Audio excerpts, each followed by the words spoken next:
Hello, xin chào tất cả các bạn học. Ôi, mấy ngày rồi mình không ra clip. Clip dạo này tụt view vãi cả bèo. À, à, không phải là mình không ra đâu. Mình có quay sẵn rồi đấy, nhưng mà chưa có thời gian làm thumbnail. Mấy hôm nay mình bận quá.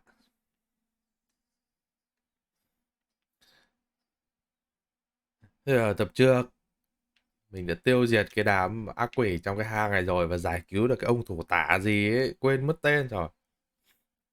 Đấy, mình sắp lên cấp 27 rồi này. Xem kỹ năng này. Không có điểm kỹ năng nào cả. Nhiệm vụ. Trời ơi.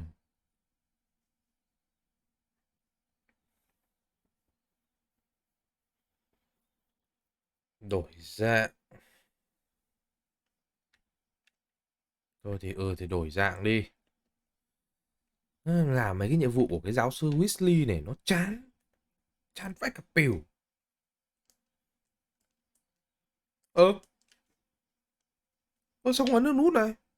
Ôi thôi rồi. Ô, quả tay cầm của tôi.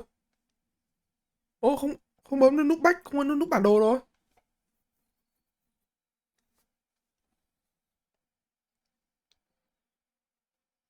Ơ, vẫn bấm back để tắt được này.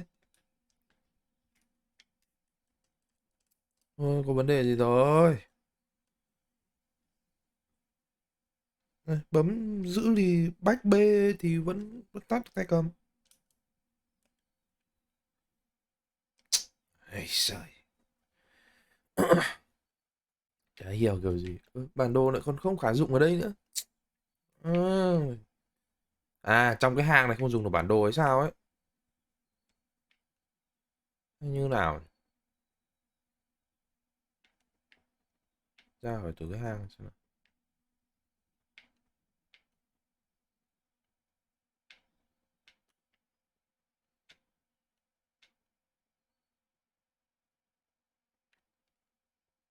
À, cái hang này nó như là một cái phụ bản. Ở trong cái hang này không dùng được bản đồ.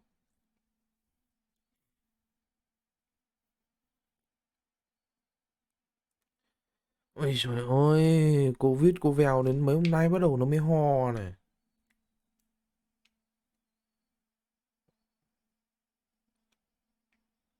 Trong kia vẫn còn. Thôi, dạo này giàu rồi.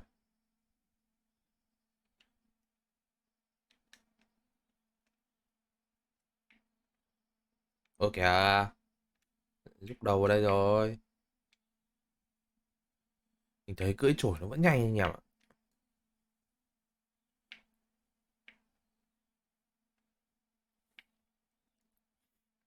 Cái chổi bay nó vẫn nhanh hơn là cái thú. Cái thú thì chỉ có...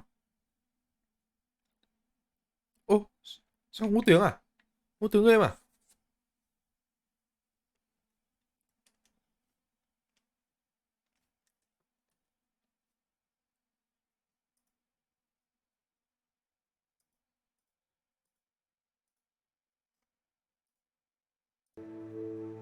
À, rồi, đã có rồi.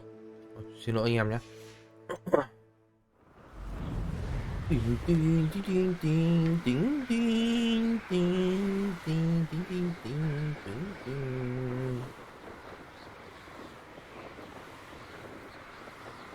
Bến ngầm là mình đến một lần rồi đấy. Hogwarts. À, từ từ về Hogsmeade bán đồ đã. Ưu tiên bán đồ trước là nhiệm vụ này để là ối đồ thì nên là có ba cái phép thuật màu xanh lá, ừm, phép thuật gọi là phép thuật hắc ám nên mình học một rồi. Does it get any more cozy than Hogsmeade?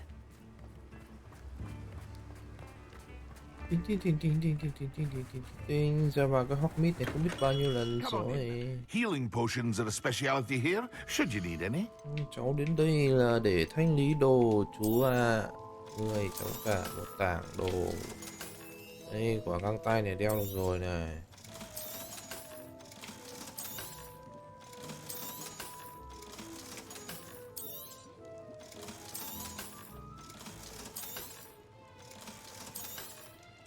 Vẫn còn đang có quả găng tay kia nữa. Thế tôi phải giám định không? I hope to see you again. Farewell for now. Bị găng tay tăng được thêm 9 công nữa. Ủa, trong quả găng tay này cũng khá đẹp nhỉ. Mỗi tội là áo choàng xấu vãi cả bèo.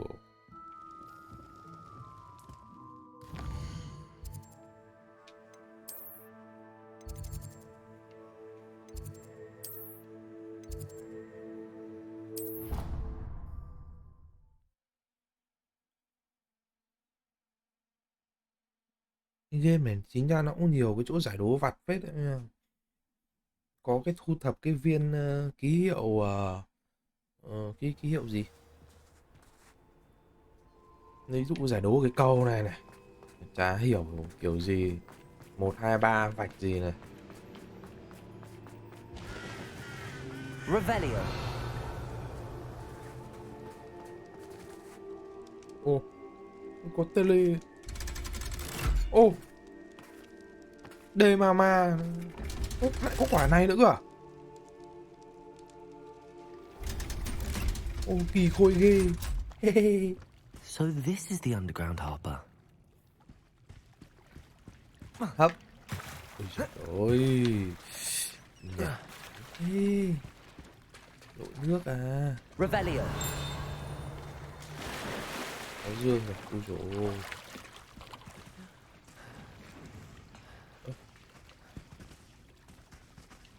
Có cái bãi gì trong con nick này? À, nhầm đá. Please don't waste that lovely complexion on the ground. Nó thấy cái tay cầm nó rung. Có hôm nó rung, có hôm nó không rung nhé. Kiểu dề. Rồi xin 500 nhanh lên. Mày rất mất thời gian nhé thằng cu nhé. Revelio. Valio. Bên kia còn cái dương nữa. Thôi, mình học cái chạy trong khi tàng hình rồi mà. Đấy. Có cái này nó vẫn hơn thôi. Di chuyển nó nhanh. Tác. Lại.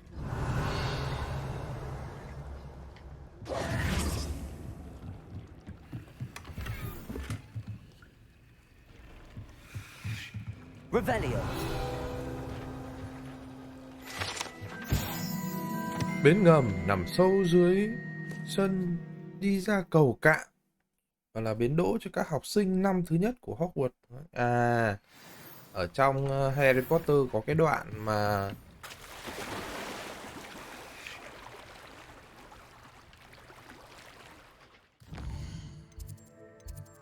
trong Harry Potter có cái đoạn mà khi mà xuống bến tàu rồi là xuống bến tàu rồi xong đầu là đi thuyền vào trong Hogwarts thì là nó là chính là cái bến ngầm đấy.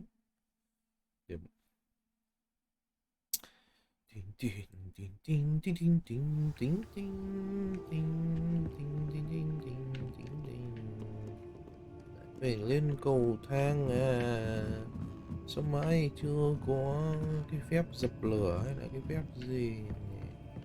Để mà dập cái đống lửa kia chui vào lấy đồ nhỉ. Revelio. That book Professor Weasley asked me to find should be around here somewhere. Này à. Looking for the book Intermediate Transfiguration. Đúng bạn yêu ạ. Professor Weasley asked me to get something from that book. May I have it? Did she now? I'll give you Này this cũng xinh book cũng dễ thương phết đấy. if you humour me by answering a few questions from my quiz. Quiz? Some people call Frankie. bits of knowledge trivia. I would argue that no knowledge is trivial. Hence, I have created a small quiz, just for fun, focusing mainly on the lore of the wizarding world. None of the other students will try it, no matter how many times I ask. They all say they have enough with schoolwork. Ugh, they don't value knowledge the way I do. Surely you're interested. I'll even start you off with a few of my easiest questions. A quiz sounds like fun.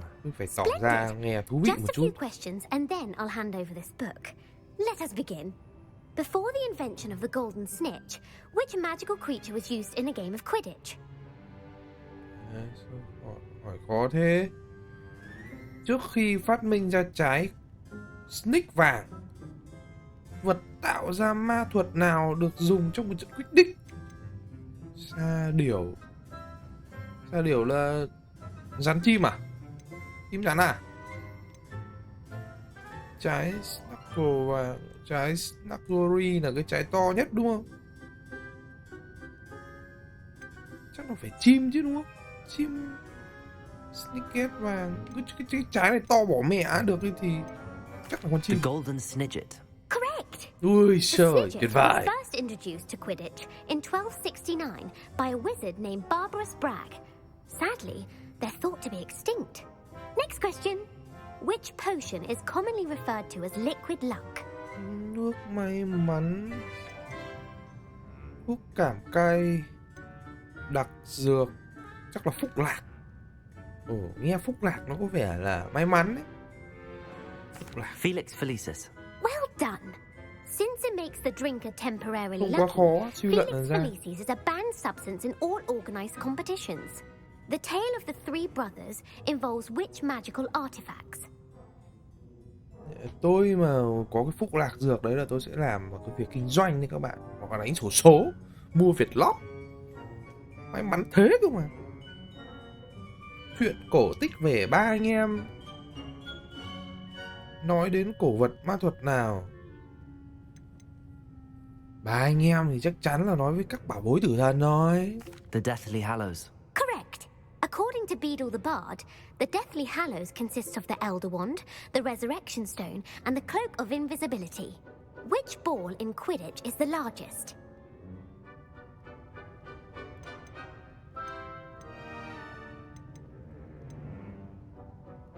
Câu này khó nhỉ.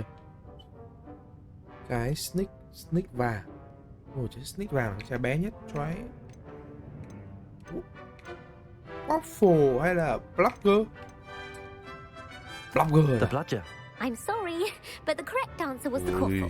When a chaser throws the quaffle through one of 3 hoops in a Quidditch match, their team is awarded Nào 10 đã được chơi points. trận Quidditch True nào? or false? Polyjuice potion allows the drinker to change species. Thuốc đa dịch cho phép người uống đổi chủng loại. Đúng hay sai? Đa dịch nghe nó cái thế nào nhỉ? Sai. False. Correct. While Ôi, may Polyjuice quá. potion can be used to change things such Đủ as tuổi age tác, or sắc race, tộc, it cannot không be thể đổi used to chủng change loài. species. Well, I suppose this has gone on long enough. I'll put the book back on the pedestal now. If you're inclined to test your Trời knowledge ơi, again, trả lời đúng hết I thì have nó lại plenty pro more vip questions quá. I could ask you. And I won't be giving you any more easy questions either. The next ones will be more difficult.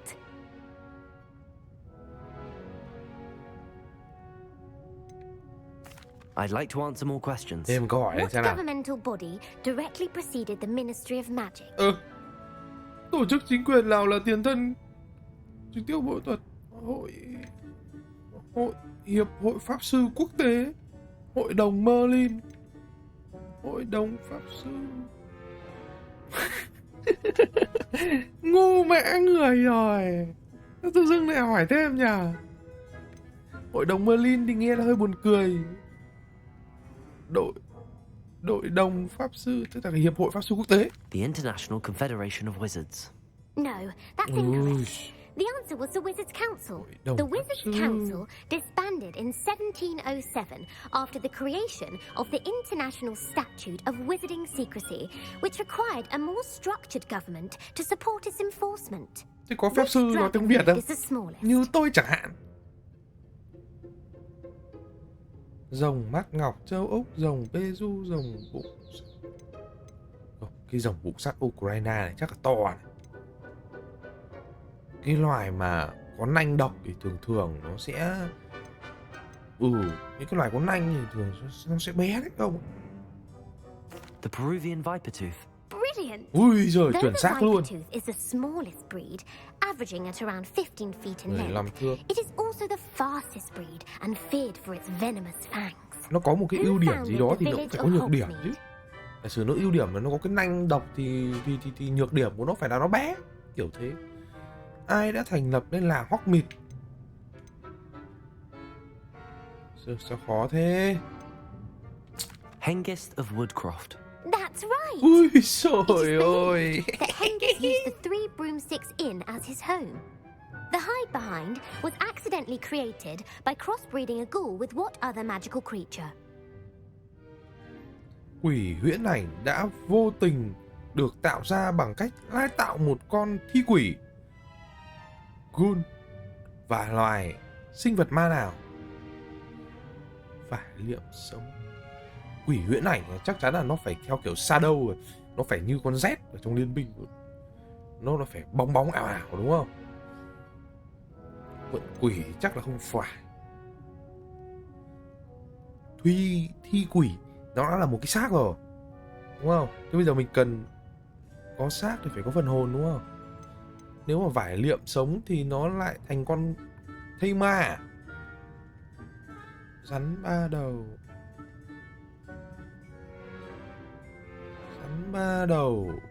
Thế chắc là vượn quỷ đấy. A demiguise. Yes. Úi trời While ơi, the tuyệt hide vời. has the power of invisibility, those who have seen it have described it as a tall, thin monkey with silver hair. What is the only spell known to repel a letherfold?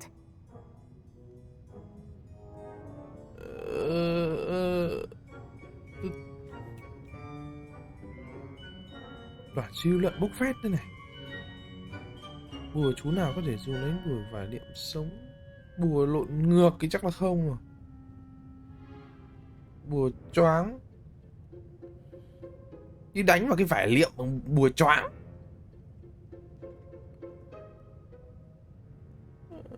Bùa hộ thân. Chắc là bùa hộ thân đấy. The Patronus charm. Well done. Trời The only ơi. known survivor of a letherfold Ôi sao nhiều chap câu hỏi was thế? a wizard named Flavius Nãy giờ cũng phải Selby, gần chục who câu was rồi on ấy. holiday in Papua New Guinea at the time. Who published the law of elemental transfiguration? Hay là người xuất bản cuốn luật biến hình căn bản? Thôi câu này chịu nha. Câu này chọn câu dài nhất này. Đáp án The C. Bird of Montmorency. That's incorrect. The answer I was looking for was Gamp. One of the principal exceptions to Gamp's law is that food cannot be Không được conjured, gọi ra though it can thức be ăn từ summoned. hư vô. What does the Hogwarts motto translate to?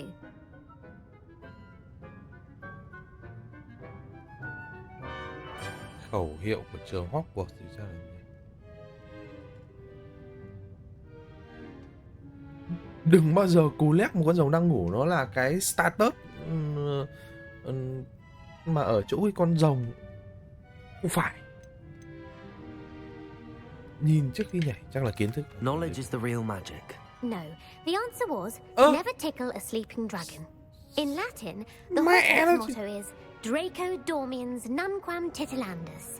Mình tưởng nó Which chỉ là magical cái creature khẩu is hiệu the cho only cái one known to produce eggs through cho its mouth? cái tượng con rồng ấy thôi.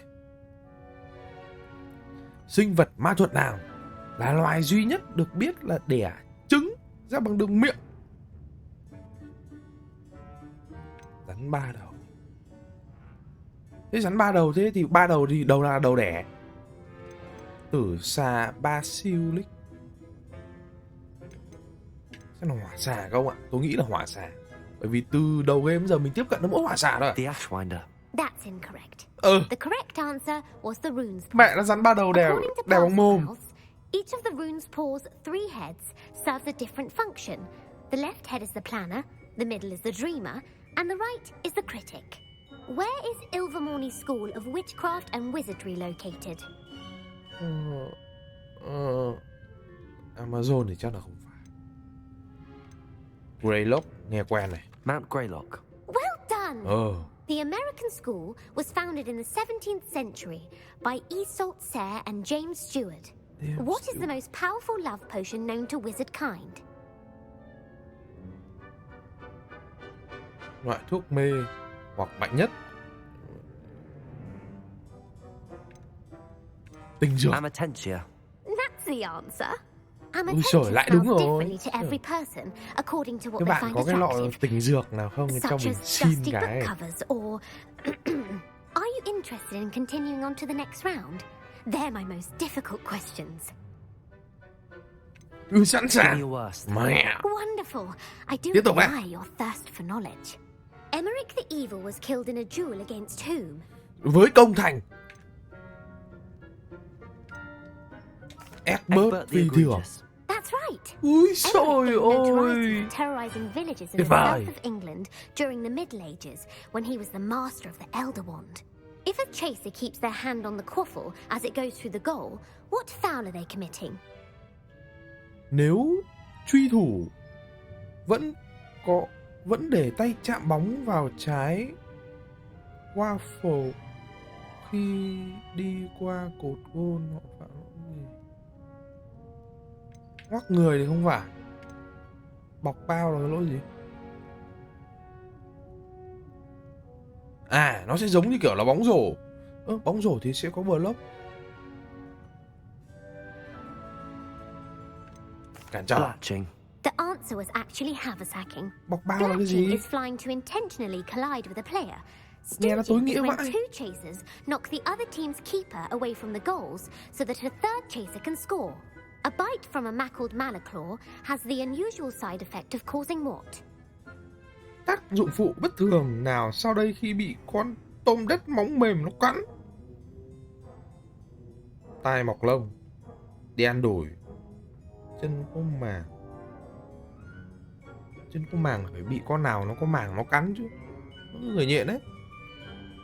Tai mọc lông. Bất thường không? Cái này nó phải bất thường. Mấy cái này nó đều bất thường. Chân có màng. Webbed feet.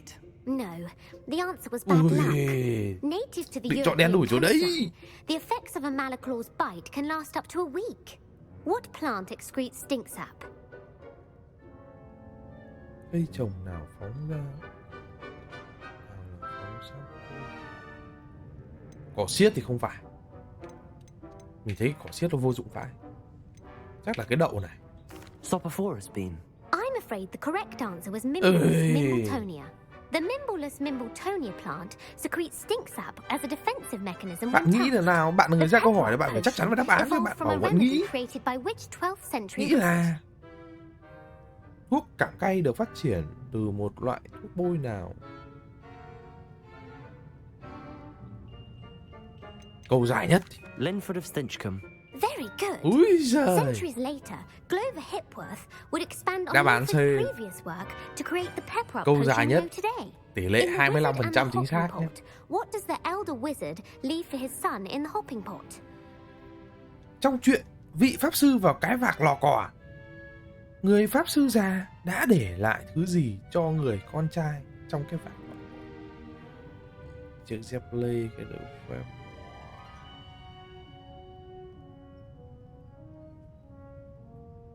Để lại cái đũa phép nó có ý nghĩa chứ. Tự dưng lại để trong cái vạc một cái nồi nhỏ nữa thì His wand. Incorrect. The answer was a Vãi single cả dép slipper. lê The ạ. story was created by Beadle the Bard, but there are a few Vô lý versions. nhỉ. I won't spoil what the slipper was for if you haven't read it recently. The Để lại cái Snallygaster dép is lê. native to which region of the world?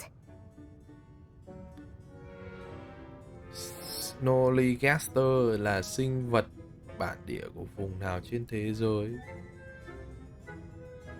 Bắc Mỹ ở đây chọn rồi. Rừng mưa Amazon. Chắc là cao nguyên đấy. The Scottish Highlands. No, the answer was North Đê America. mà The part bird, part reptile Nó lại là đáp án is a distant C. relative of the Occamy and has serrated fangs and a bulletproof hide. Ui, lớp da Who cũng is đã. the Muggle knight featured in the Fountain of Fair Fortune? Chuyện đời nước may mắn. Lancelot này nghe có vẻ là hợp lý này. Luckless là kẻ may mắn. Đây. Sir Luckless. Correct! Ui trời. Three witches in the story are named Asha, Altheda, and Amata. Oh, I adore a story that Không biết ends từ with nãy a giờ mình twist. trả lời đúng mấy câu The mà sai mấy câu world's rồi quên. largest kelpie is also known by what other name? Ngựa nước. Quái vật hồ lốc vét. The Loch Ness Monster. Correct. The Office of Misinformation has worked diligently to discredit any Muggle evidence of the kelpie's existence. Who was the first Minister for Magic? Hoàng Công Thành. Chắc là ông Grab này. Làm bàn dây đi. Ethelred the Ever-Ready.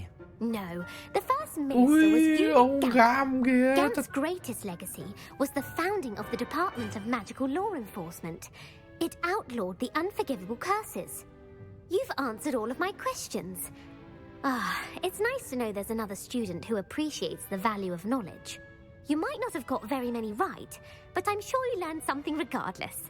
Thank you for humoring me by participating. I had a splendid time. Xem lại chọc cười. Tôi tham I gia put là the book back vẫn on là the về kiến pedestal thức. for you. Bạn lại bảo tôi chọc Revelio cười. ought to make work of this. Ô, trả lời xong được ít đồ này. Thuốc cường dương với cả bổ tận trắng dương này. Sách biến hình trung cấp. Cuốn sách này được thiết kế để giúp hướng dẫn học sinh muốn theo đuổi các dạng biến hình phức tạp. Em không có muốn theo đuổi. Professor Weasley's tasks are complete. I should attend Transfiguration. Ai muốn theo đuổi chứ em không hề muốn theo đuổi cái phép thuật biến hình vớ vẩn. Em chỉ quan tâm đến sức mạnh thôi. Sức mạnh, cô hiểu không? Không muốn biến hình biến nủng gì cả. Cứ chính là mình thôi. Và thật mạnh, chứ không cần biến hình. Còn tô muôn can.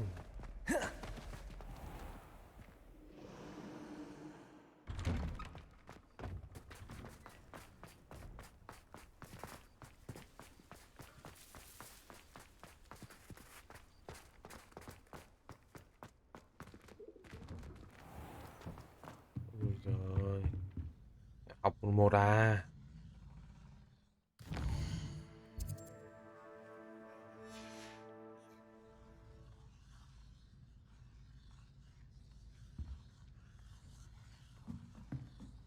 Các bạn đây rồi. Các bạn vào lớp đi.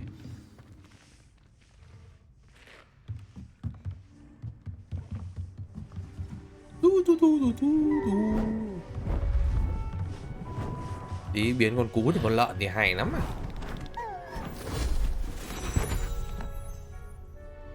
Settle down, settle down. Transfiguration, as you may be weary of hearing me say, is an exact science that can take a lifetime to master. But we needn't be daunted. Almost anything can be transformed if you can just perceive the potential within it. As I see in all of you, tremendous witches and wizards, every one of you. Or it could just be my eyesight. Now, you all know what to do.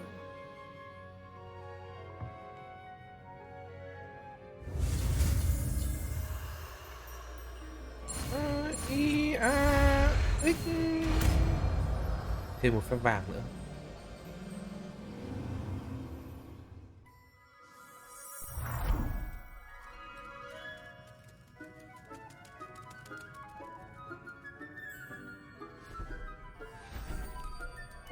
Beautifully done.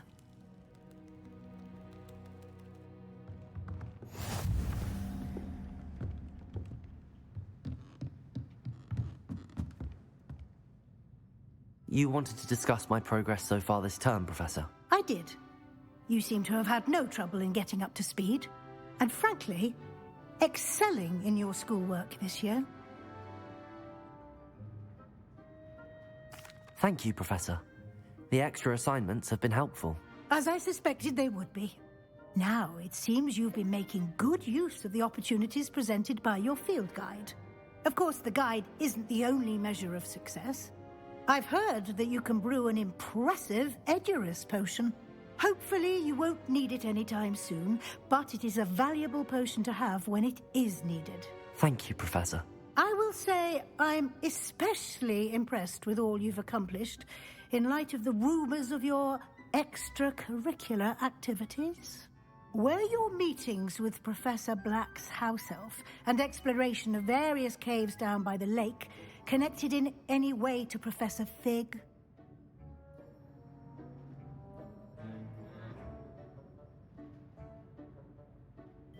Nhất quyết là không. Not at all. I was, intrigued by stories of a giant squid and wanted to learn more. I encountered Scrope who Tại sao seemed cô lại biết nhỉ? delighted to share what he knew. Cái chuyện của em có cái tọc mạch này nhỉ? I admire your penchant for learning, but do remember that your classwork and field guide are designed to educate you thoroughly.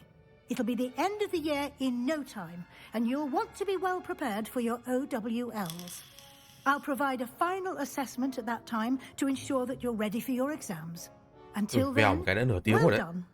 You are dismissed.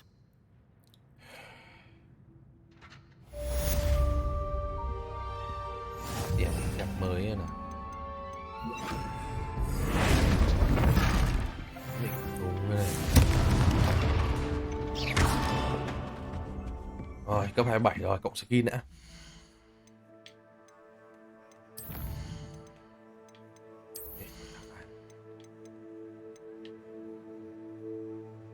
Tấn công kẻ địch. Bậc thầy Crucial. Nguyên rủa này.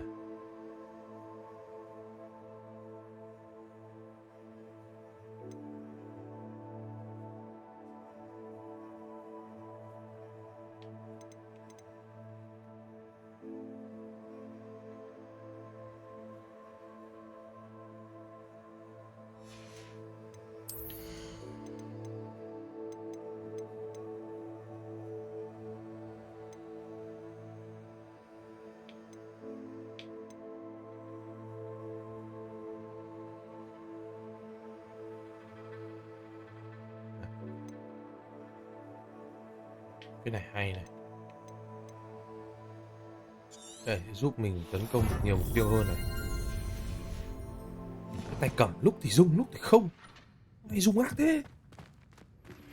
Since our visit to Feldcroft, something dawned on me about the triptych. Meet me at the Overlook, just north of the Forbidden Forest, and I'll explain. Ok bạn. Cô đến luôn đây Nhật.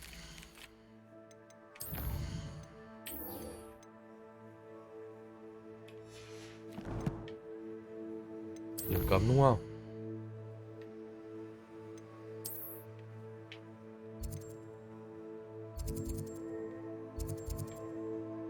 Từ đây thì xong bay sang, xong lấy checkpoint này. Lấy cả luôn cái checkpoint này. Giấu cái này đi.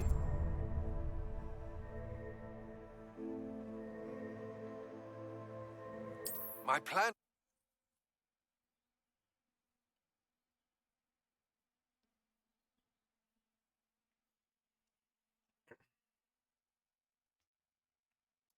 I've always said that travel broadens the mind. Ai nói gì đây?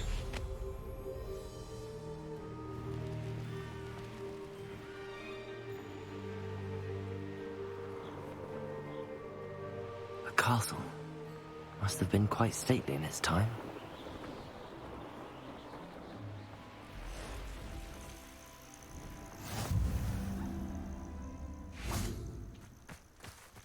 Nhà này có gì hết. Ô, sao lại có bà cô ở đây này? What seems to be the problem? You may well ask. I'm convinced I saw a grim, an omen of death. Ooh. I'm not safe. But if it can't see me, I'll be all right, won't I? All I need is an invisibility potion. Yes, that's what I need. Cô tư The duy của grin, bà if như you saw one, is an omen. Omens don't attack you, so I doubt an invisibility potion will do you much good. I can see you don't believe me. Fine. Then my blood will be on your hands. No kindness in the youth of today. Still in the market for an invisibility potion? You've changed your mind?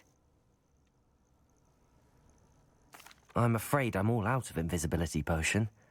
I suggest finding somewhere safe and being especially careful. Safe. Careful. Yes, that makes sense. And you're sure you don't... No. Very well. Hopefully the Grim, or whatever it has Giả sử mình có thuốc tàng hình thì doesn't sao? get me first. Mình trao đổi với bà này thì sao? Không biết có được cái gì không? Thủ. Thuốc tàng hình. Về chỗ này mua này. Trên người mình còn không nhỉ? À, chắc là hết rồi chứ. Làm gì có. Tôi giả sử mình có thuốc tàng hình, mình cho bà này thì bà sẽ đổi cho mình cái gì? Hay là lại cú lừa nhỉ?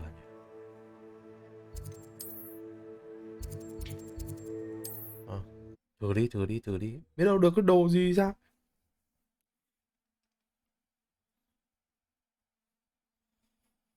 Mình sẽ không có áo choàng tàng hình, bởi vì mình mà có áo choàng tàng hình thì Harry Potter lấy cái gì để mặc?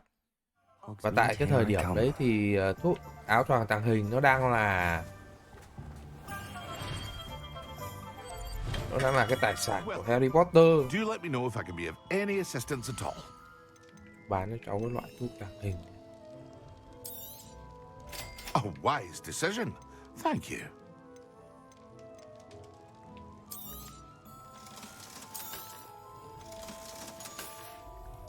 Từ bán nó I đi hope khăn. to see you again. Farewell for now.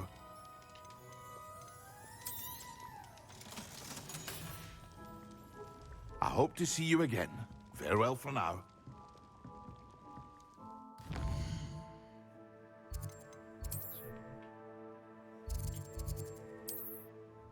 Cho bà này lọ thuốc tàng hình xem nào. Bà sẽ đổi cho mình cái gì?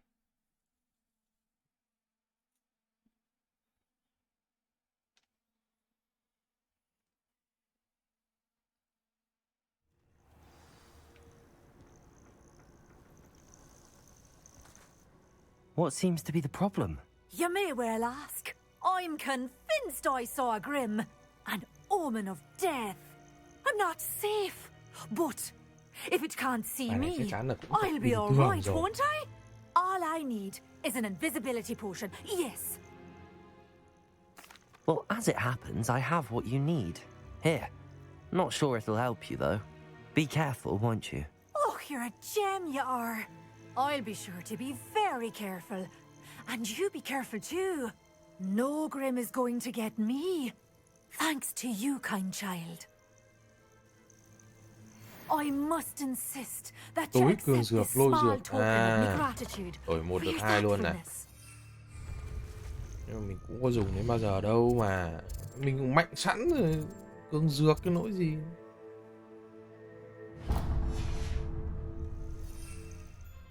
Bay vào con này đi cho nó ngầu. Time for a jaunt, I'd say. Bay đây kiểu gì? Let's go!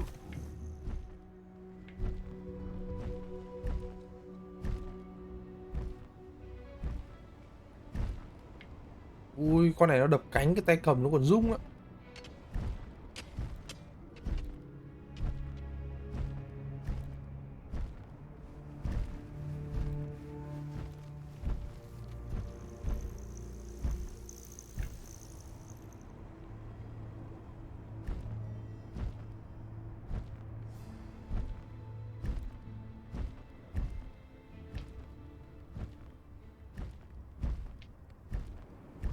Ui, lái No con này need to khó race quá. now, my friend.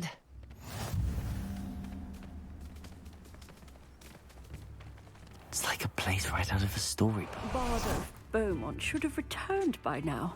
Had by dark wizards he was. Ê,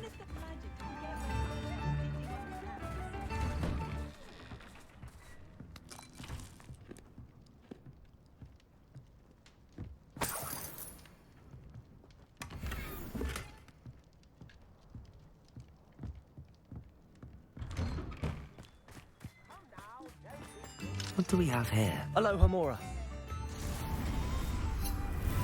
ô, cái khóa này trông cũ đấy. Khác hẳn với cái khóa trong trường rồi.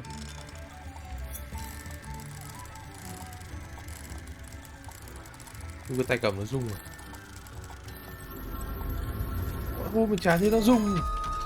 Nó có hôm nó rung, có hôm nó không. Đây rồi. Đâu có cái dương nữa nào. Dương đâu?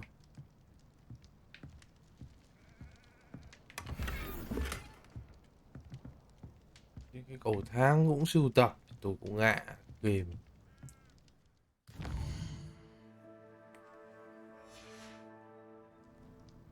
Mine now, demiguise. Worse. Oh. If there's any chance that the relic from Slytherin's spellbook can help her, I must find it. I'm requesting your help. Meet me outside of Feldcroft, near the catacomb. Bạn ơi, bạn chờ mình chút nha. Mình đang đi khai thác nốt cái khu này. Xong việc là mình cũng đến ngay, mình không ngại giúp bạn đâu mà Nhật. Aloha Mora.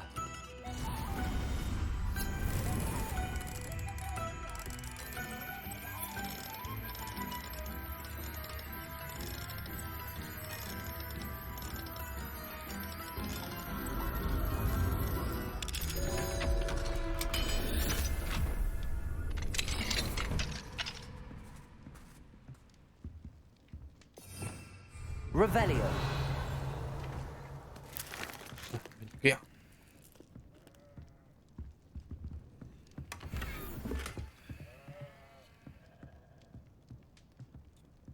Ôi vướng thế.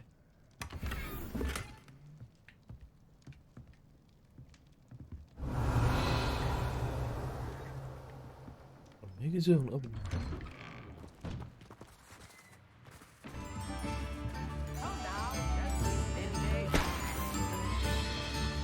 Revelio. Shane Bardo thought dark magic. And in his disappearance. Ơ.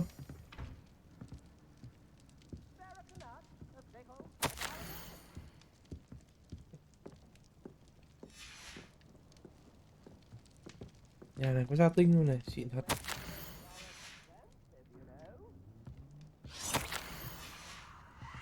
Ui, bà này đang làm phép gì này?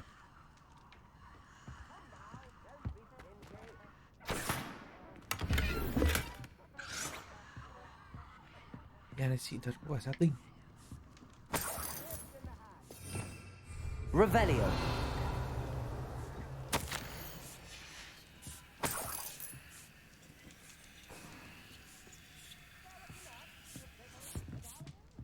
Nhà này chắc cũng khá giả đấy.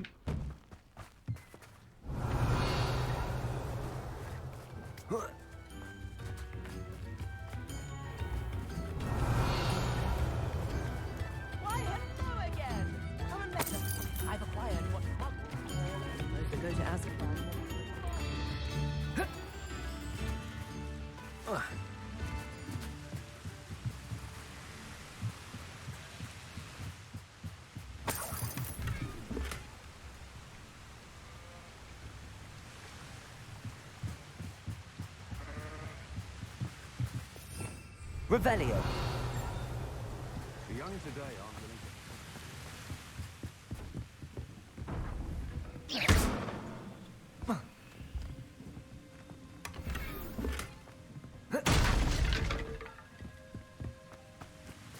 Revelio.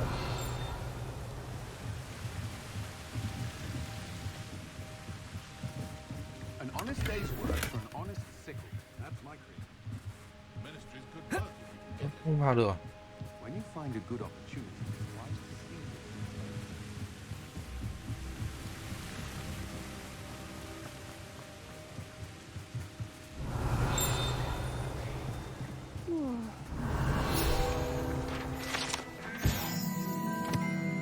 it? Soda bí ngô.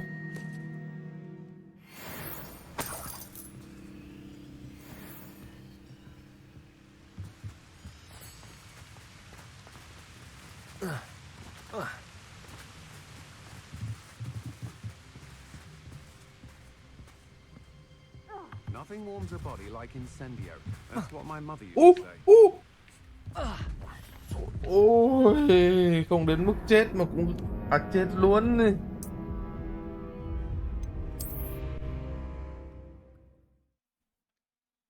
Leo cầu thang không cẩn thận té chết. Ngoài mưa.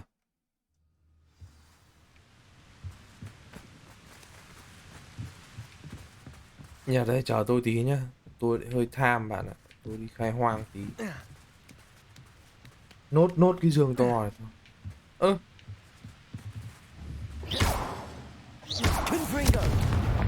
Ôi, bỏ đi. Đi nhanh, bạn chờ.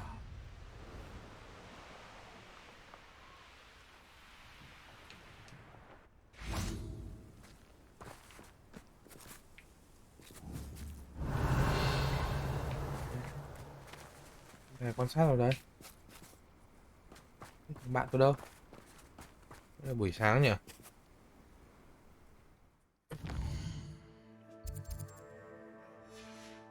Cửa cho nó mát.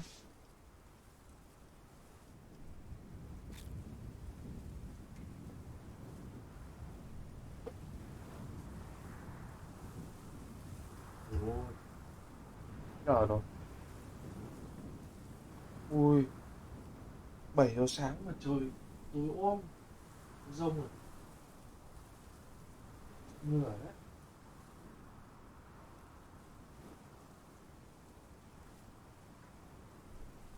đấy. Lại đợi đến tối.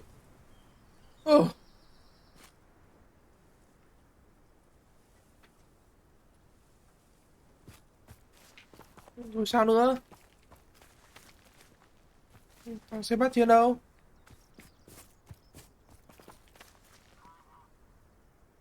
Hay là phải đài quan sát? Thêm lỗi à?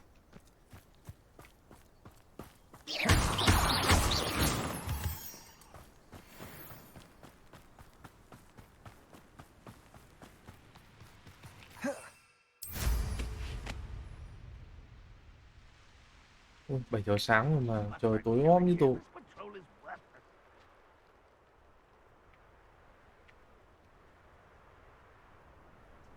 I should dismount here.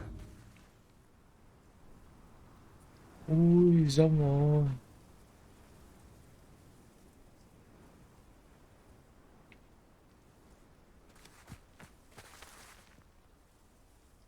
Ui dồi, chết rồi, lá cây bay vào nhà rồi.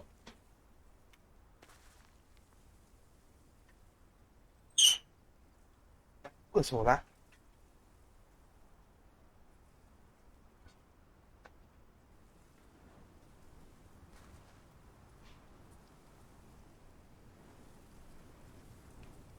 Nhà đây.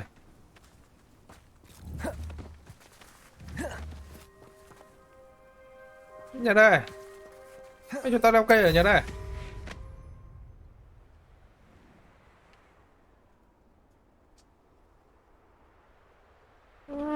Lỗi ghê nhở. Có thấy trong mặt nồi nhà đó đâu.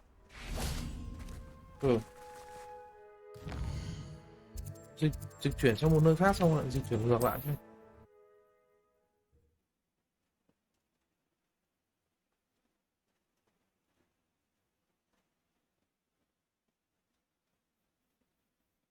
Ui, đầu ngày nghỉ lễ 30 tháng 4, 1 tháng 5. Ngày nghỉ đầu tiên nên trời ơi.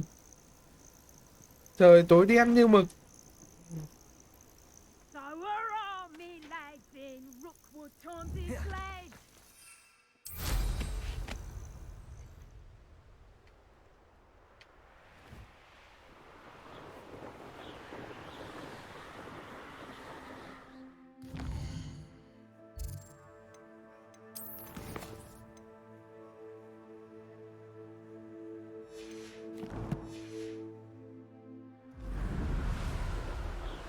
Tối đen lại còn mưa này, đi chơi kiểu gì?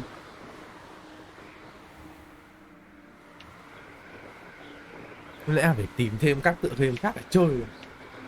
Anh em nào có tựa game bói hay giới thiệu tôi gái không? Tôi cảm ơn anh em rất nhiều. Mẹ thằng Nhật nó cho mình leo cây thật à? Ở đây thôi, thằng mặt nổi. Mày thought my owl might pique your interest. I chờ mày lâu vãi cả I've lại been so của. distracted by the scriptorium and Slytherin's book that I'd almost forgotten what it was that struck me about that triptych. This is the view painted on the canvas that was left on it. That's incredible. You know this area well.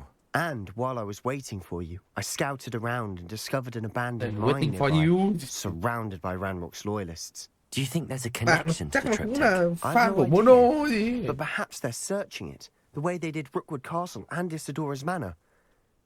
How do we want to handle this?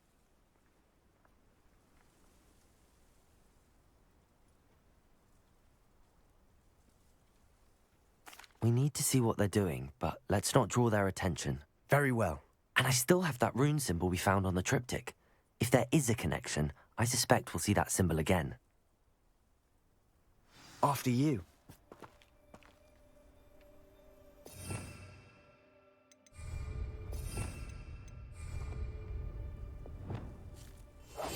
Quietly now. Đi nào bạn. Vì đã nâng cấp được cái phép chạy rồi. Chạy nó nhanh. There they are up ahead. I'll let you lead. Any who oppose Renrock? No one enters it. Kill anyone who tries. Renrock's loyalists are out for blood.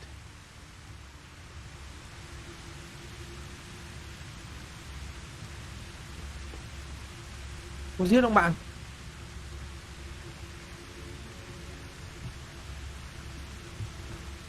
Không ổn rồi bạn ơi. I have a brother who works in Gringotts. Couldn't pay me enough to sit behind a desk all day.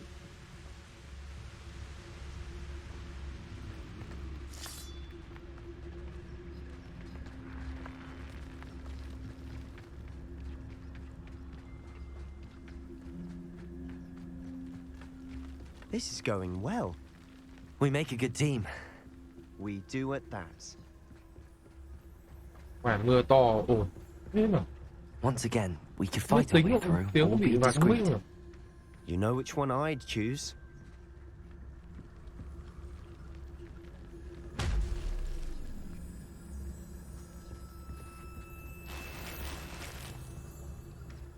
Đặc điểm của bọn yêu tinh là nó rất nhiều tiền.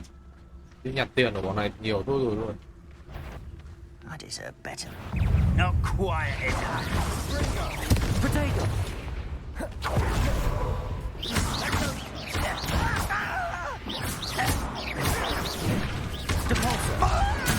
Ui.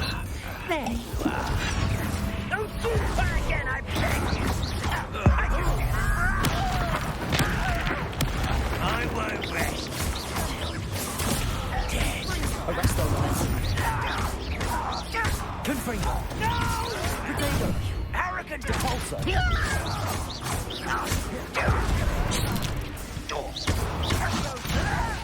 Arrest the momentum! Confringo!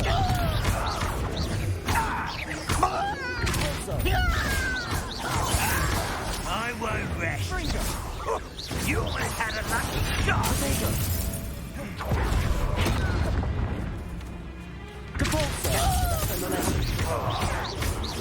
Confringo! Tự dưng thằng kia nó đảo hướng là bị lộ.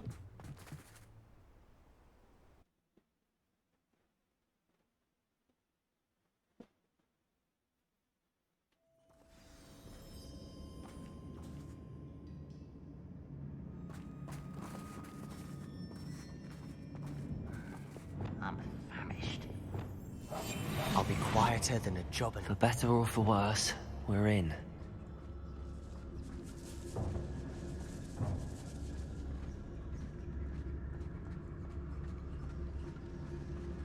Hello? all around. Mine looks like a tomb. It was closed after accidents were reported. Now I see why.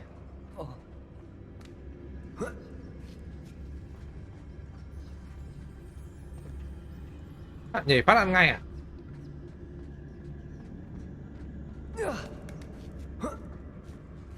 I don't see any goblins in these webs. Too disgusting for even a spider to prey on. Không có đường ngang.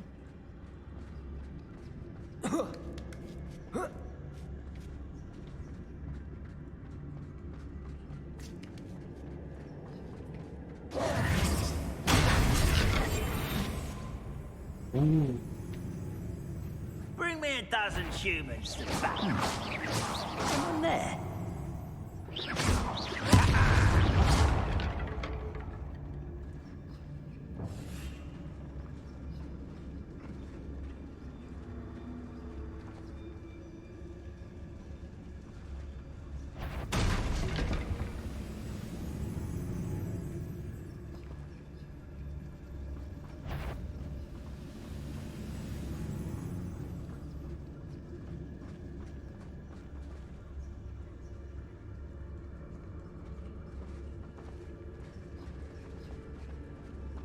only following orders. Leave your accusations in someone else's direction if you don't mind. Wait a moment.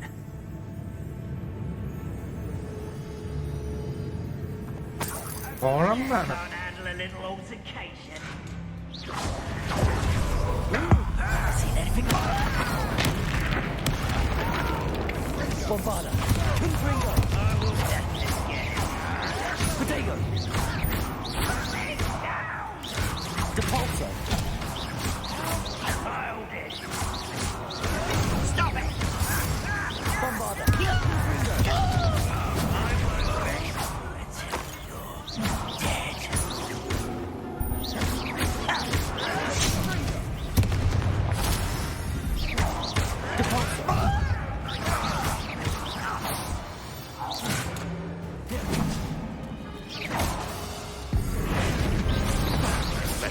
Bombarda. Confringo. How many Ranrock's loyalists are in here? Too many. They definitely think there's something here they want.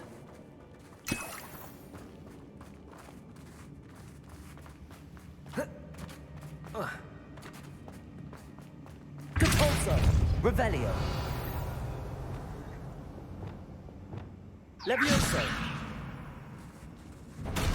That ledge is awfully high. Arresto momentum. Any ideas?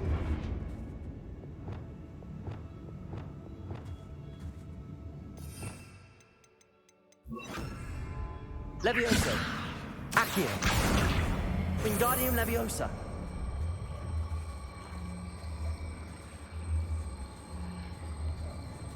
Levioso. Đi bạn ơi.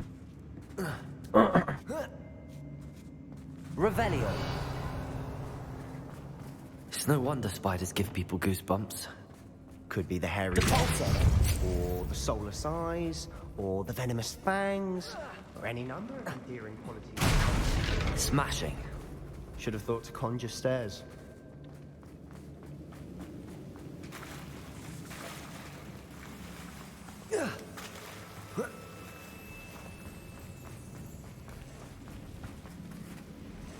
Cầu này. Cầu này kiểu gì nhỉ? Revelio.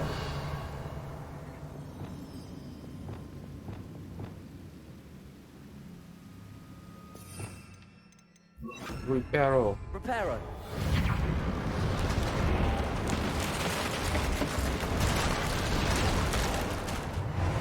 Ui, mưa to lắm các ông ạ. Có cả sấm chớp cơ.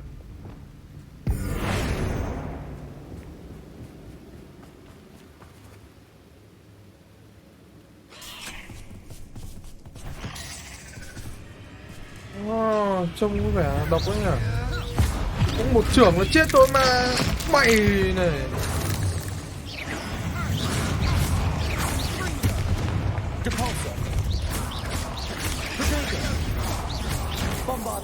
Bombarda.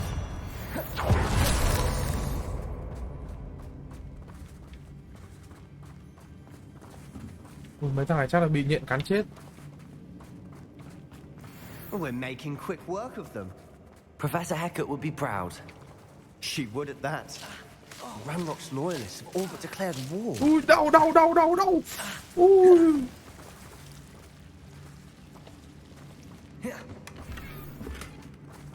Nhặt cái này mà đau quá cho là đau. Ôi.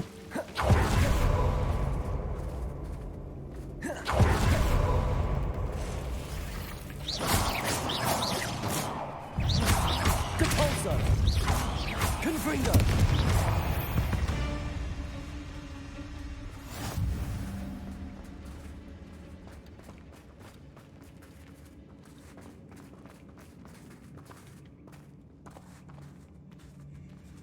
We've still not seen a single rune symbol. I think we're going to be a bit distracted from runes for a moment.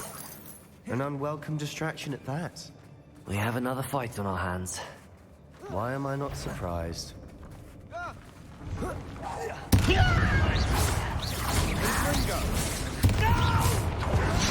Cover up, why? Get accustomed to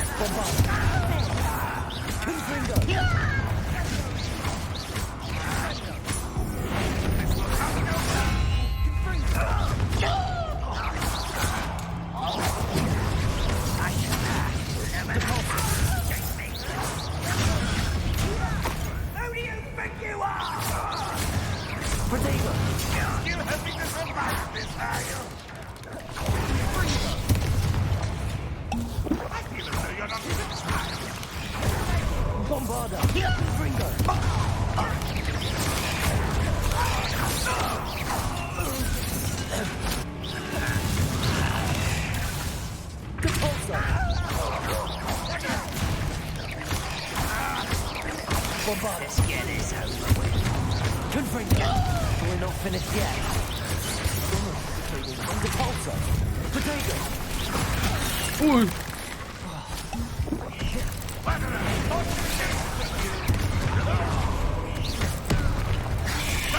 Ui.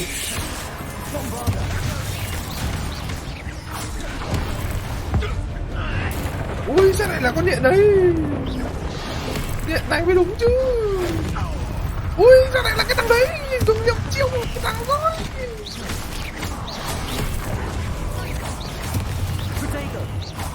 Bombarder. Confringo. Terribly out there. Deposit. You can see that.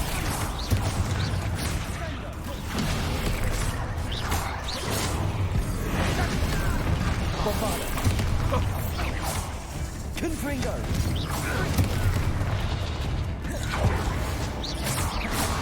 Repulsor.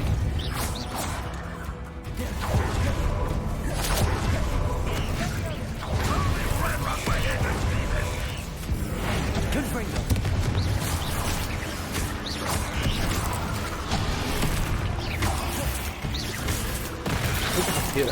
Bombarder. Repulsor.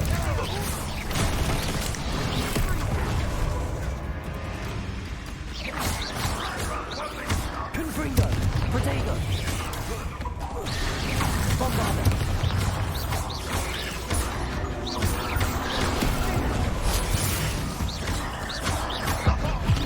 Chết. Mày này. Confringo.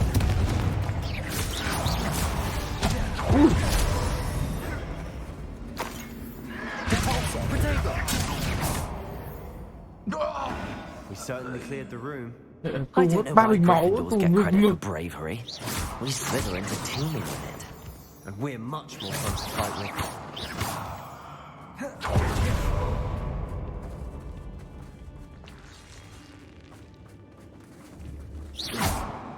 Confringo.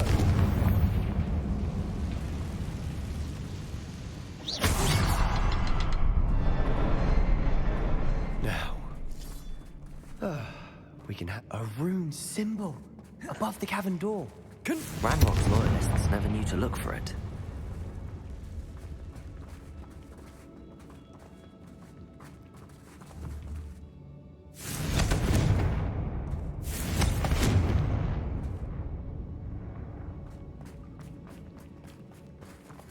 Hai cái rồi.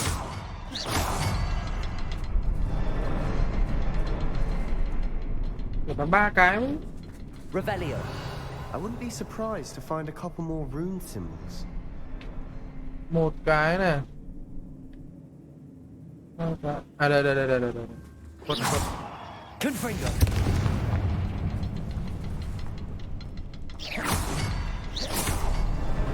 Wasn't expecting that. Ok rồi đấy bạn. Đi Nhật ơi.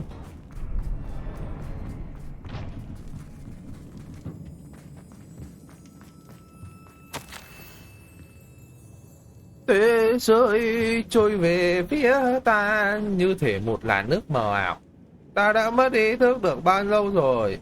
Ta chỉ còn nhớ gì trống rỗng u sầu các kiểu là điều. Ta nhớ về cảm giác vui sướng các kiểu là điều.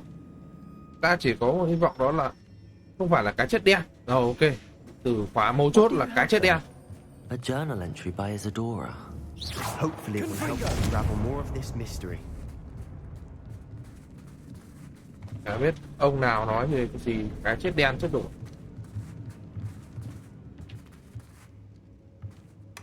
Sebastian, I think I found something. A canvas piece. Brilliant. Revelio. Weren't in vain after all. Still, something about this place feels odd. Cụ thể là như nào ạ?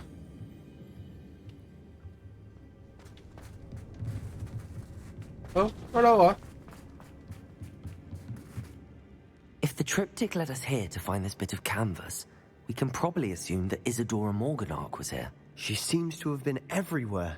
But if she was using the Undercroft and the cellar beneath her manor in Feldcroft, why would she create this space? And why hide it behind cryptic rune symbols? And ancient magic that no one but you could see? Isadora and Percival Rackham, another of the keepers, could see traces of ancient magic too. Rackham? I haven't heard his name before. Here's are some of the memories I've seen. I don't think he and Isadora saw eye to eye on how this magic should be used. Well, this is all rather baffling. Let's take the canvas back to the triptych. Perhaps the answers are there. This place is odd, to be sure, but I'm fascinated by it. Now, for the trek back out of here and to Hogwarts. Unless we can find another passageway to the Undercroft. Let's have a look around. Ôi, được mật thông đến mật thất thì chắc chắn là chỉ có chỗ này thôi. Bọn này cái gì ai gì cũng biết. Tự dưng lại có cái thông đến mật thất để các ông đưa các ông về Hogwarts luôn. It has to fit.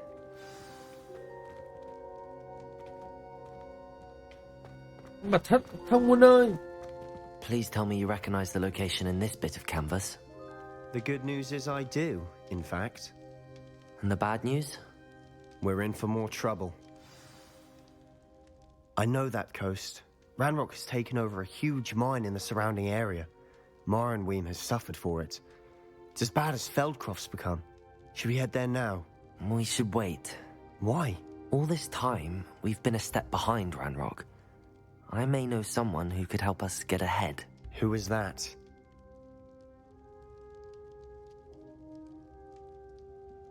A friendly goblin. He wants no part in Ranrock's fight. A friendly goblin? You know goblins cursed my sister to shut her up.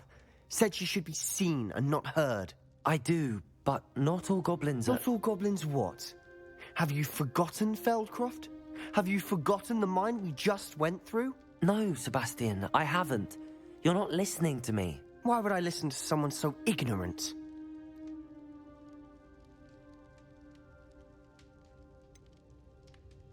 You don't know what you're saying. Take a breath for a moment. Oh, I know precisely what I'm saying. Ui, Unbelievable. Sống.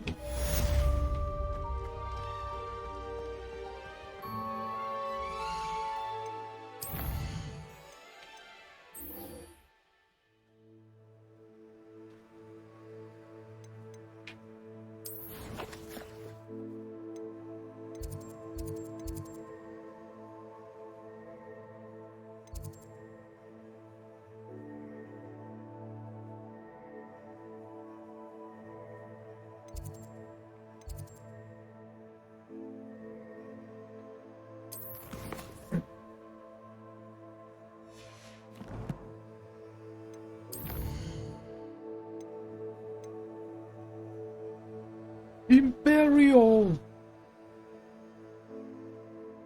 Từ làm xong cái nhiệm vụ vàng này mình sẽ đi học phép Imperial. Ồ, lại thêm một phép nguyên rủa các kiểu đa điều. Nhật ở đỉnh thật. Phép gì nó cũng biết.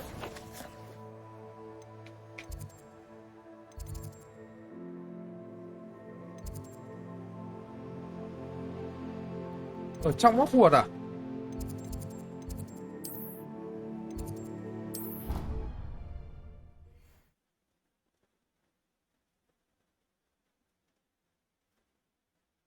Ôi, mưa to quá các bạn ơi.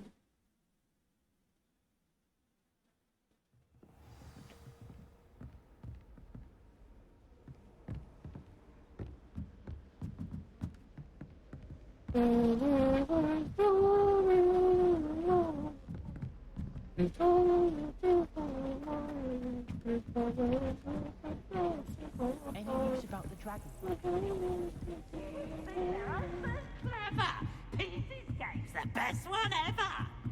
Cái thằng Pivit nghe giọng hét thế không biết.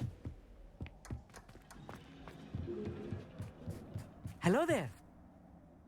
Hello, Amit. Do I recall you saying that you speak gobbledygook? I did. I mean, I do. Speak it. Is this to do with the goblin I saw you with in Hogsmeade? It is. His name is Lodgok. We could use your help with something. He's waiting for me near a goblin mine. Would you be willing to help? Of course. How exciting. I mean, well, might this be dangerous? I think he simply wants to show me something that involves gobbledygook. If it helps, he's a friend of Sirona's. Good to hear. Good to hear. If Sirona trusts him, then I feel much better. You said you know gobbledygook, but how well? I've been reading it for as long as I've been reading English. My parents have an extensive library. Once I grew bored with the classics, I devoured goblin writings. I'd tell you some titles, but you wouldn't understand them. Ồ. Cậu đã gặp yêu tinh bao giờ chưa? Have you ever spoken directly to a goblin? Unbelievably, no. I'm so looking forward to it. Chưa mà cậu lại chắc chắn về cái trình độ tiếng yêu tinh của một cậu à? Cannot wait to confirm subtle bits of pronunciation and tone that may have eluded me, being self-taught and all. Cứ thử vậy nhá. Lodgok is waiting. Should we go? Of course. I just want to check the pronunciation of a couple of key terms first. So I will meet you there.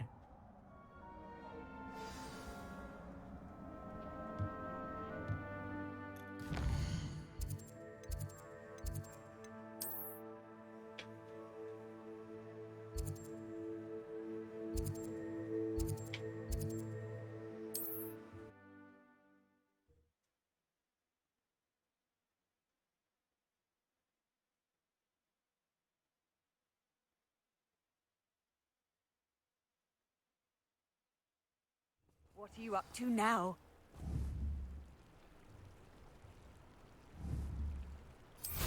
Chưa quen.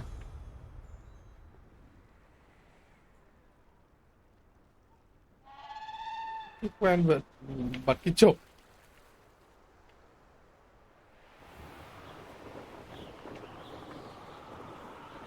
Tất cả sẽ ổn thôi.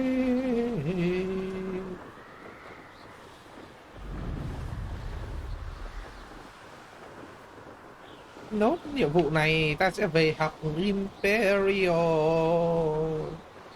Ta sẽ nguyên rủa thằng Đức Nhật cùng bạn trai của nó là thằng Hoa Mini.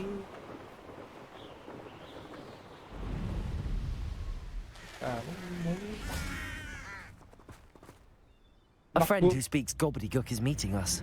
Before he arrives, perhaps you could tell me why we're here? Of course.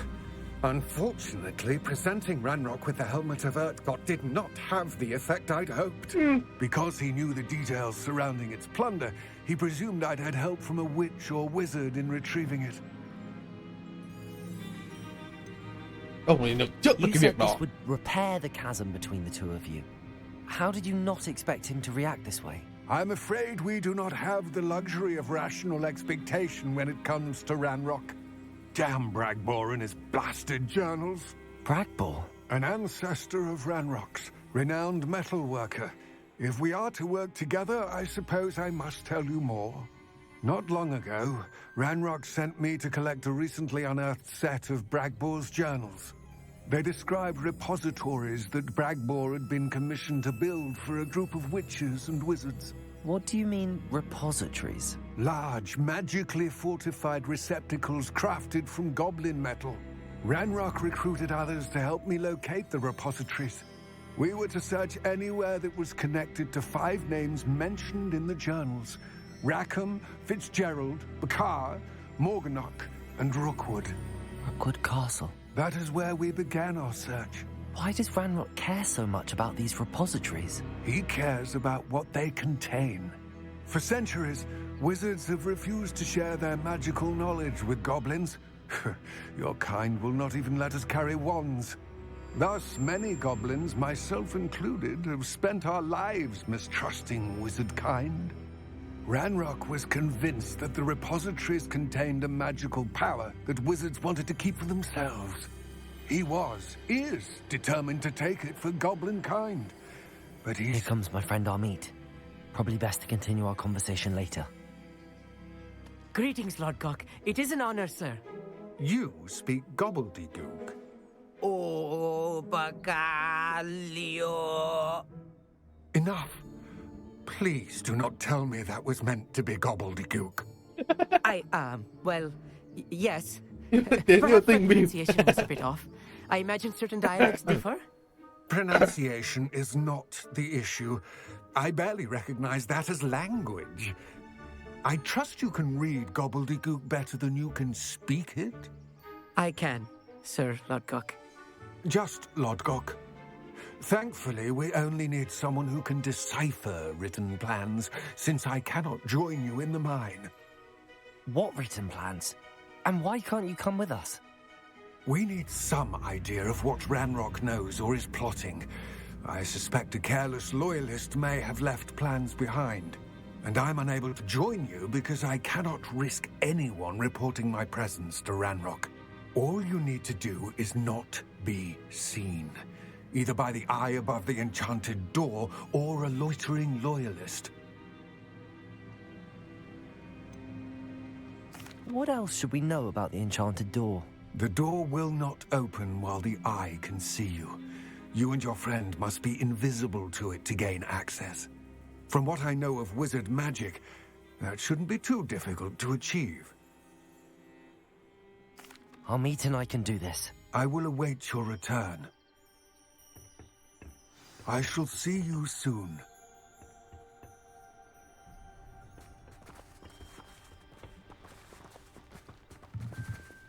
Revelio.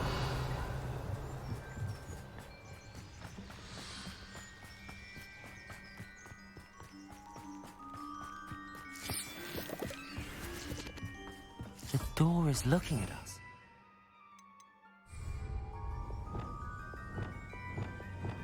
I'm quite good at sneaking about. You'll see.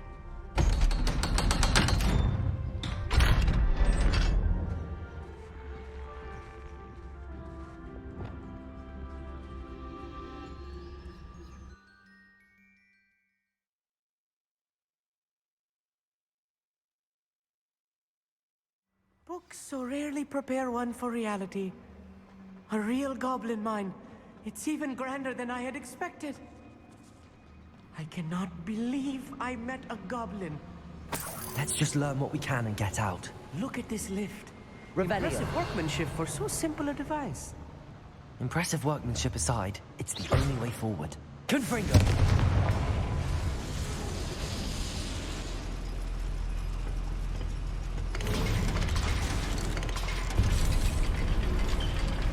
Quả thang máy chịu trói đấy.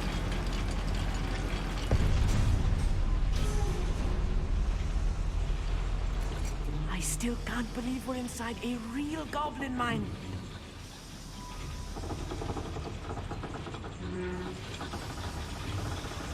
Depulso. Accio.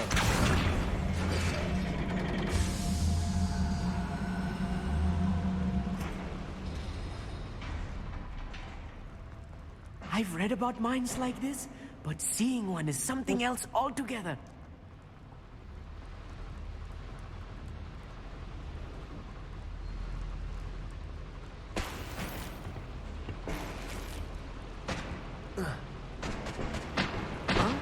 Ôi dồi, văng mẹ cả thằng bạn đi này.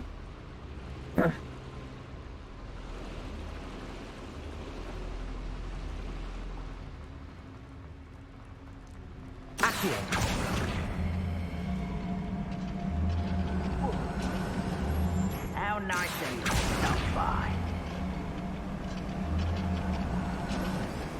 We need to be careful.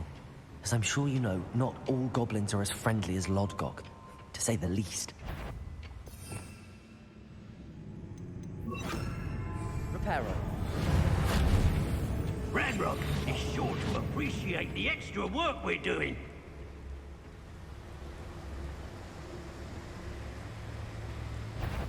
Where are those plans gone? I had schematics in my hand a moment ago.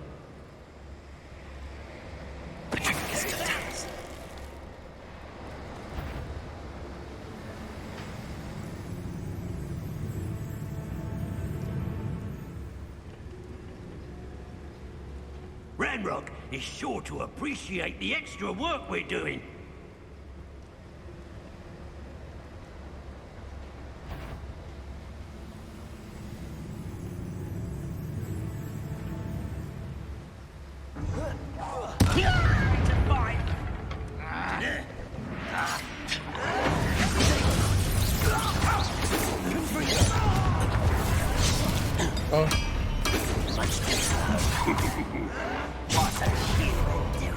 Descendo!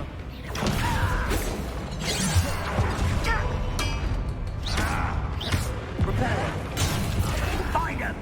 Bombarda! Rather unwise coming back this way. Repulsor! Easily divert. Cannot know there was a human here. Put me down! Bombarda! Postponing the inevitable! Repulsor! That was a little more than I'm used to. I'll get us through here safely, Amit. You have my word.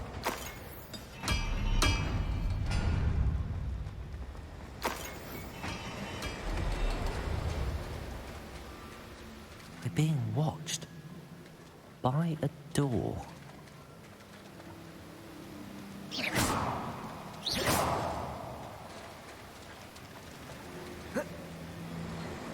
Repulsor! We won't get through as long as we can be seen by that eye. Yes, of course.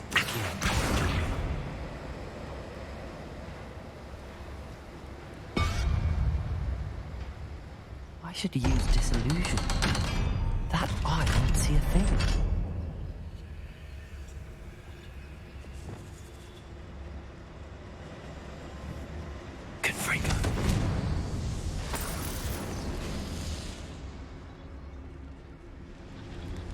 I feel like a character from one of the adventure books I read during the summer holidays. Let's Tất nhiên take a rồi, look around, bạn đi với mình thì See if we còn can find any plans. nhiều thứ vui để khám phá lắm. Found a schematic. They're building something. I can't quite make it out. Curious. I will get to the bottom of what they've been building down here.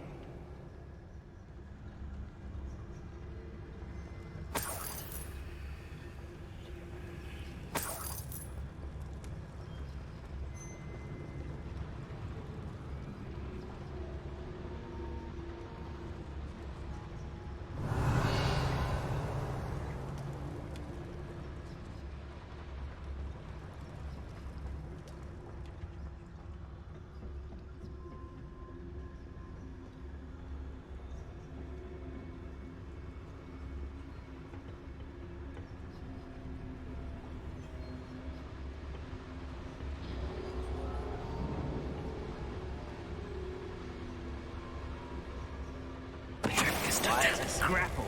Such arrogance. Someone thinks they can outlast me.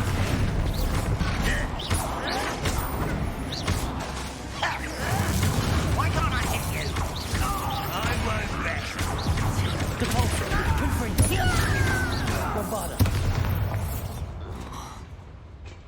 That's the last loyalist. Fascinating to see gobbledygook written in a goblin hand. The flourishes are extraordinary. There must be more notes around here. What could they be building?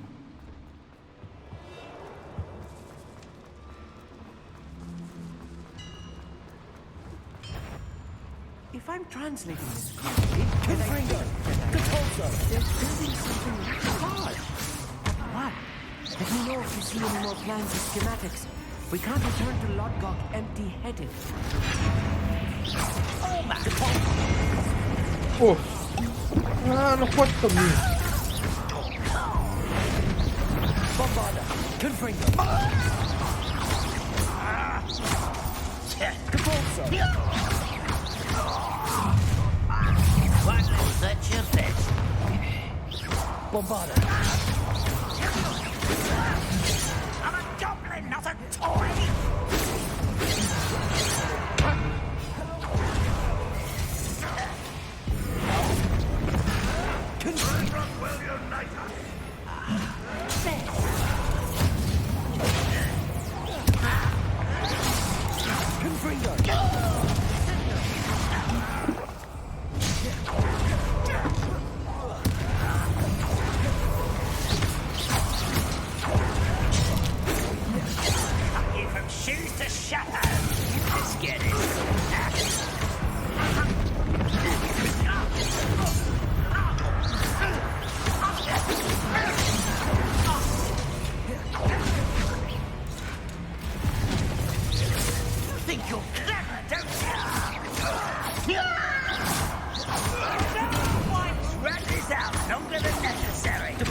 Stay close. I've handled much worse. Another boiler. This place is Anh more bạn chiến complex đấu than không I ác gì expected. đấy. Nhặt được bao nhiêu đồ luôn. Confringo.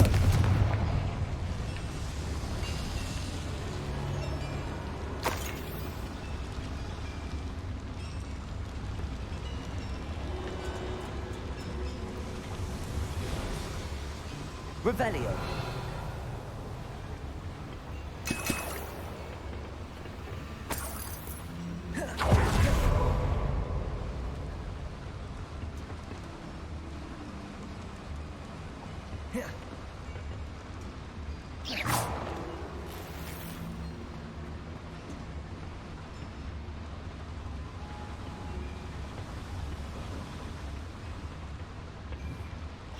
Confringo.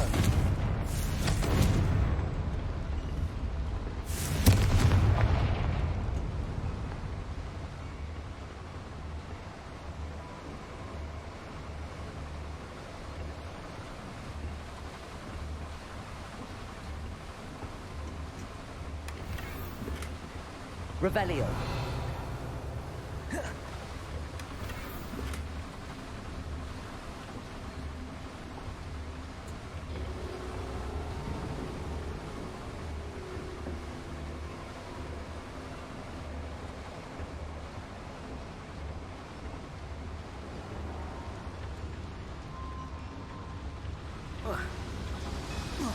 Confringo.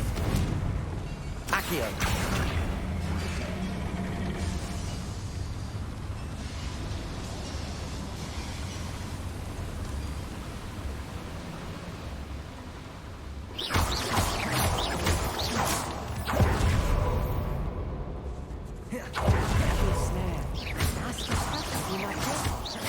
Not the entanglement we need right now.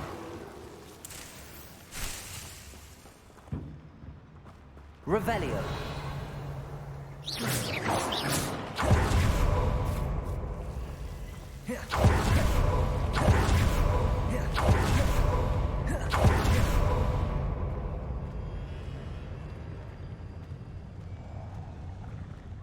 Always my turn to patrol.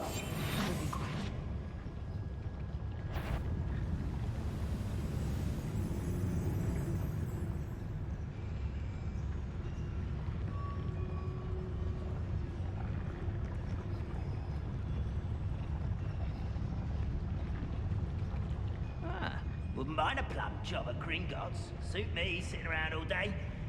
Mind you, suppose it. Patricus totalis. Một. À đây, đi vòng qua tí trộm đường nỏ này. Thử trộm nỏ. Trước cũng có cái thành tích chiến đấu này nhưng mà lúc ấy chưa biết cách ám sát này.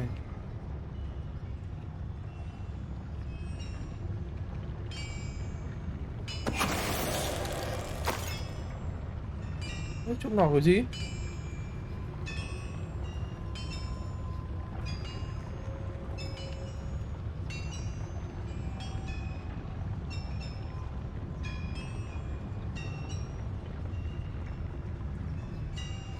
Bảo nó bỏ nỏ xuống à?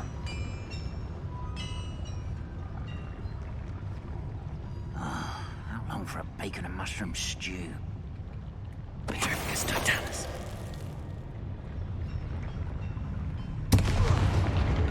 Ui.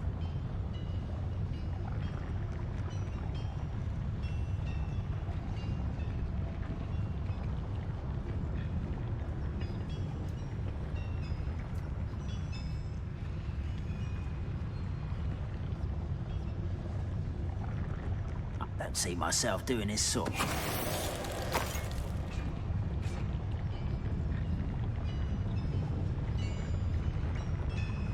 Patricus totalis. Oh, little mooncup. Accio. Bombarda.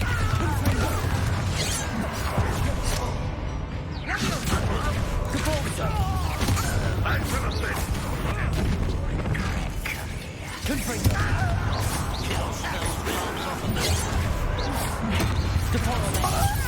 Bombarda. Pity.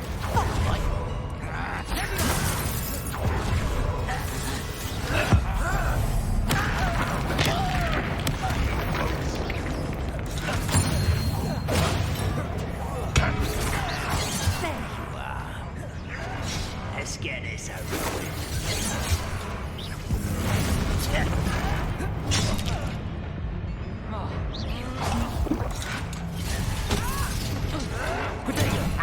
Move for the coward. No! You arrogant child! Stop it! Get accustomed to that! You're really not very good at this, are you? Bombarda. Depulsor. Confringo. Potato. That will be the last time you hit me, human. Descendo.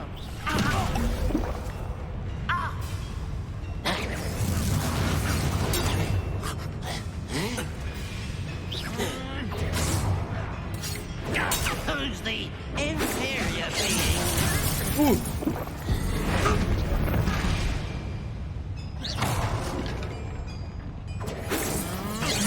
Much to so.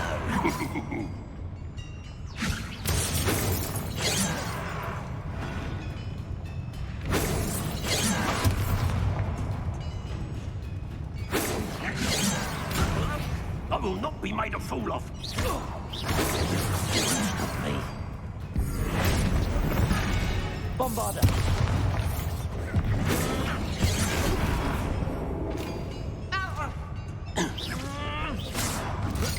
Potato.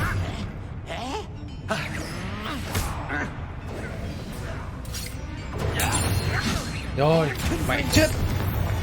How many of them are there? That should be the last of them I'll eat. Right. Don't want to be seen, do you?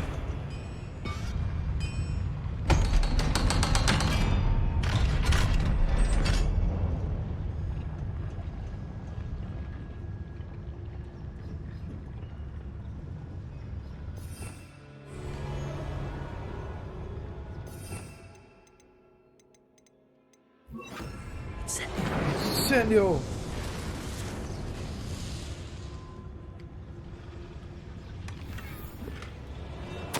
This is not good. They're building Gì enormous đấy? drills, bigger than this mine could contain. Let's Ui, get một out of mũi here and khoan tell khổng Lodgok lồ. what we found.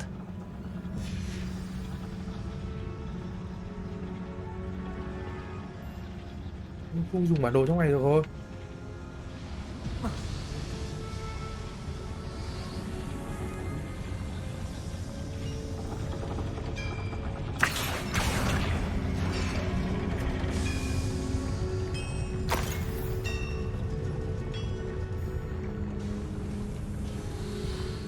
Cái máy chạy cái gì vậy? Incendio.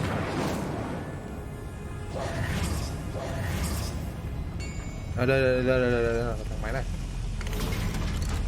Ôi, tạm biệt bạn nhé, bạn ở lại nhé. I need a moment to catch Bạn my lại có breath. biến hình vào đây được cơ à? This was more than I Tải bargained thật for. đấy. I'm glad you came with me, Amit. Now that we know what they're up to, we can get out of here.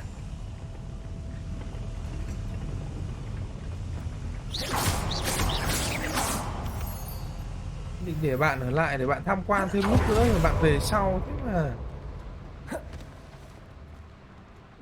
Hello, Hamura.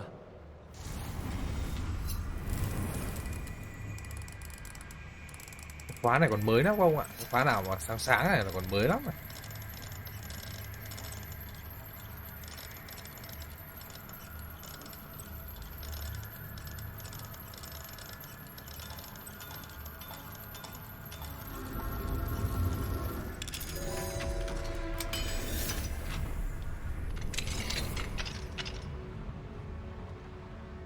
Revelio.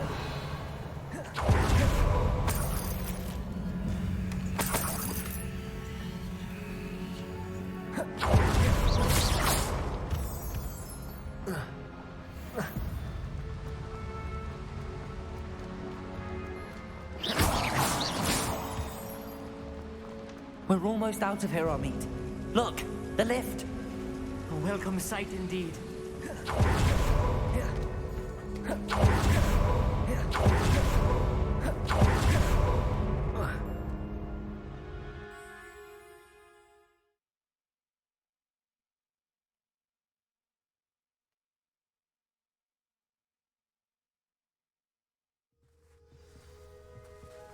Xem nào. Từ từ. Xem cái kỹ năng. Lời nguyền bất dung thứ này. Lời nguyền bất dung thứ Imperial. Hay quá. Về xong gặp Nhật Bản chỉ cho lời nguyền bất dung thứ. Gì đấy? Bạn dám phải cứt à? Can we please talk about what just happened? That wasn't so bad, was it? It was. It really was. I'm afraid I've had enough adventure for one day. For a lifetime, perhaps. Thank you, Amit. I couldn't have done it without you. Now, if you don't mind, I'd like to have a word with Lodgok. Understood? I'll leave you to it. Your goblin secrets are safe with me, but I get to write the book about this escapade someday. Without further ado, adieu.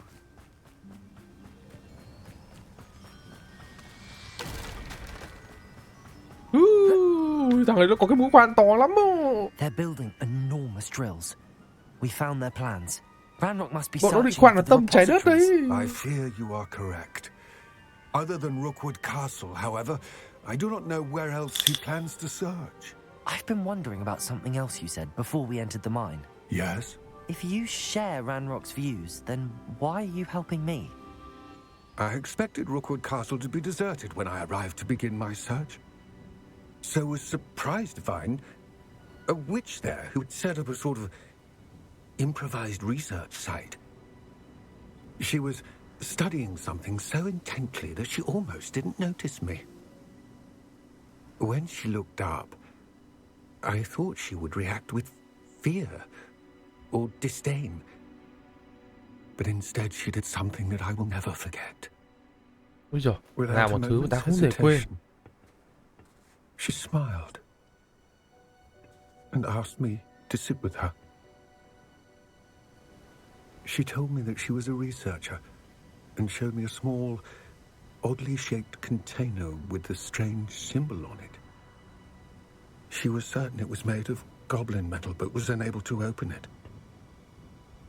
She wanted to work together. Miriam.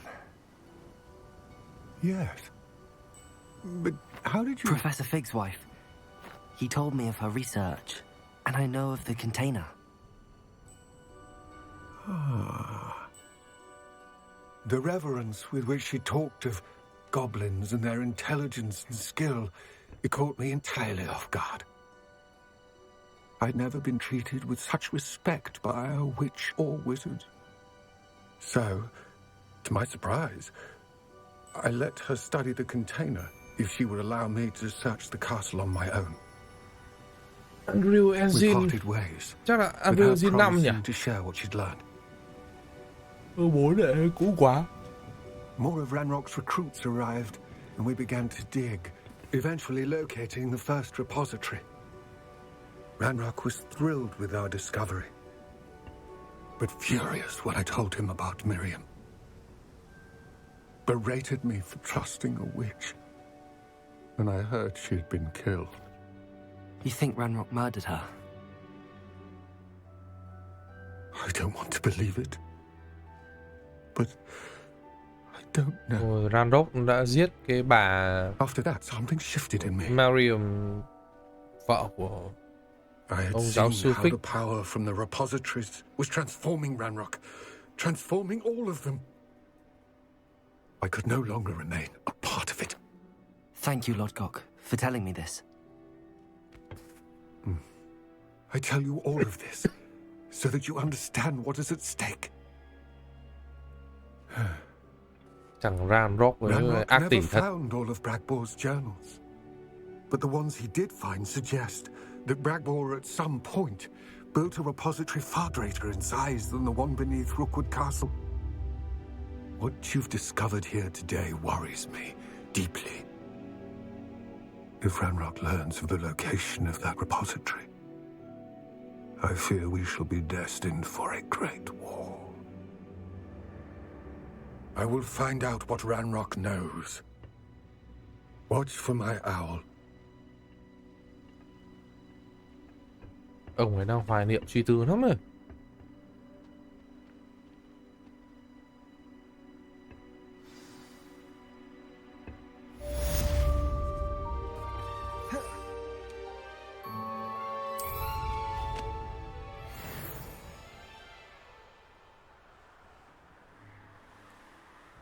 rồi, có nhiệm vụ vàng nào mới không?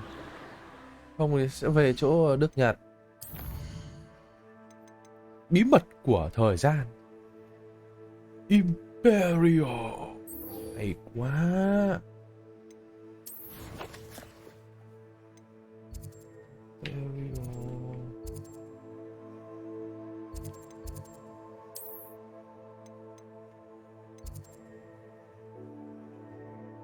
Cái gì đây? Phát biểu của nữ hiệu trưởng à? Để sau đi. Lời nguyền bất dung thứ vẫn hay hơn.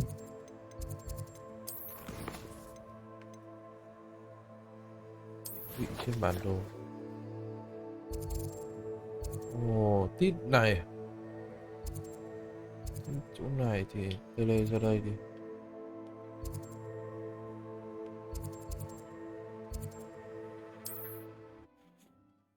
Hay quá, nó dạy mình Imperial. Ở Nhật thì nó dạy mình toàn phép hay, toàn phép khủng. Hay thiệt.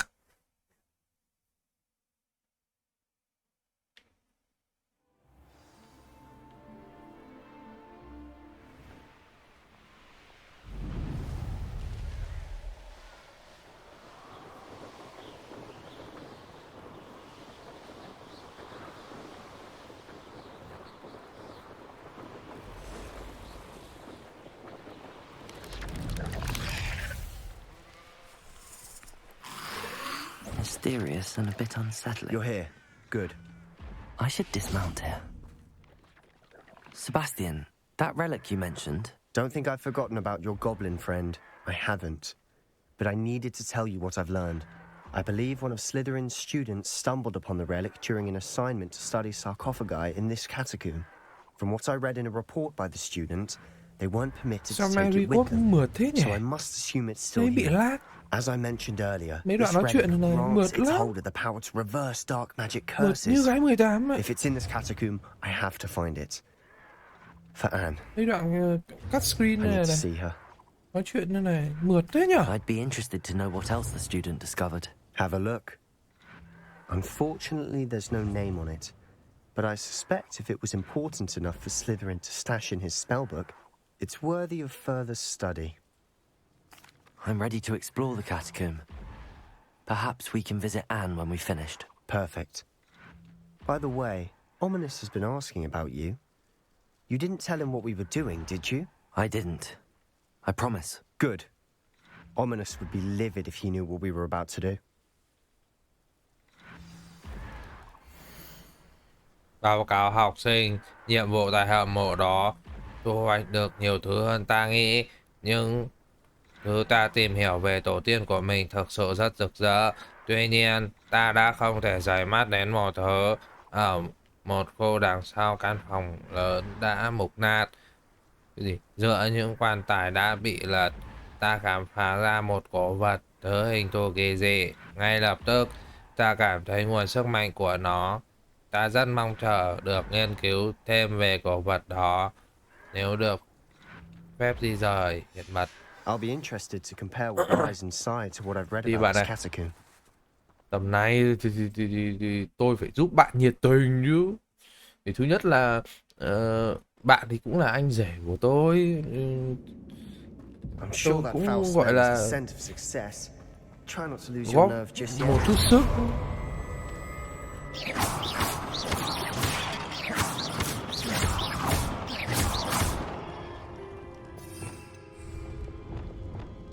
Có một chút sức giúp anh vợ. Opening all of these is tempting. Người yêu.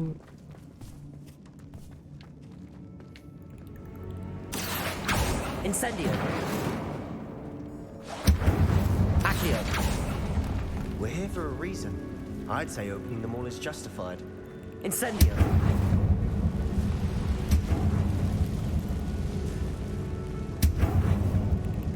Accio.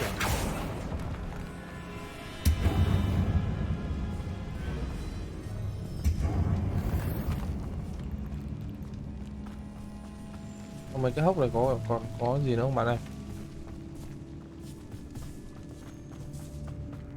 Nhanh còn dạy phép cho tớ chứ. Incendio. Accio.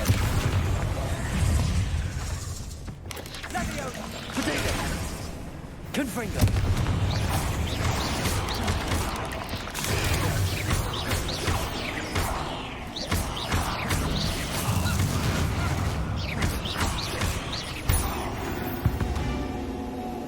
Cabalso.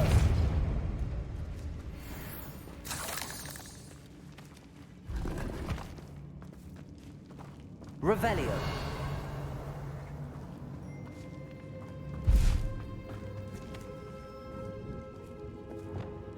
Accio. Incendio. Accio.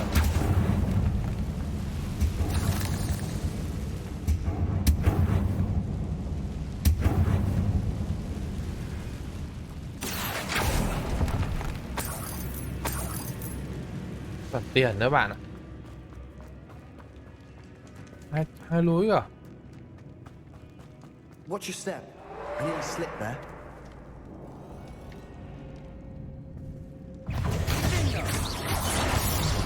Incendio. Accio. Levioso. Accio. Incendio. Ui. Ui, nó móc lốp bạn ạ. Thế thì mày chết. All this grass. It no longer feels like a tomb. Sao I've móc read lốp about thôi catacombs bạn ạ. that underwent expansion efforts and ran into problems, often cave-ins. And then were abandoned. Exactly. We'll be fine, though.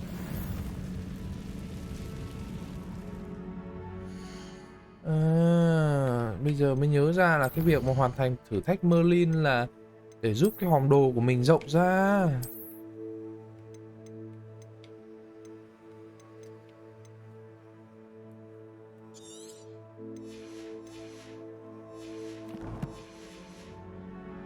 Trời ơi, vừa em vừa đi kho yêu tinh về xong quên chưa bán đồ ạ.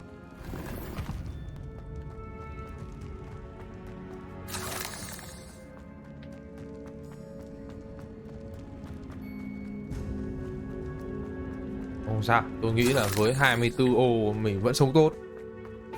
Quan trọng là phải thường xuyên đấy thôi. Surrounded by grandeur. Grandeur and then some. Even an altar with a pile of bones. Lovely. Bones outside a sarcophagus. Seems odd. Depulso. Accio. Accio. There's something here by the altar. Incendio. Accio.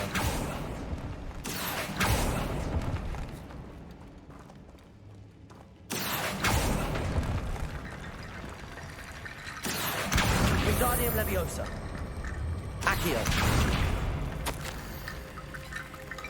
Ta thật sự ngu ngốc khi mà đến cái cổ vật trong báo cáo, khi nhắc đến cái cổ vật trong báo cáo rồi lại bị ép phải để nó lại chỗ cũ, nhưng nghiên cứu phải được ưu tiên trước các phép tắc được đặt ra.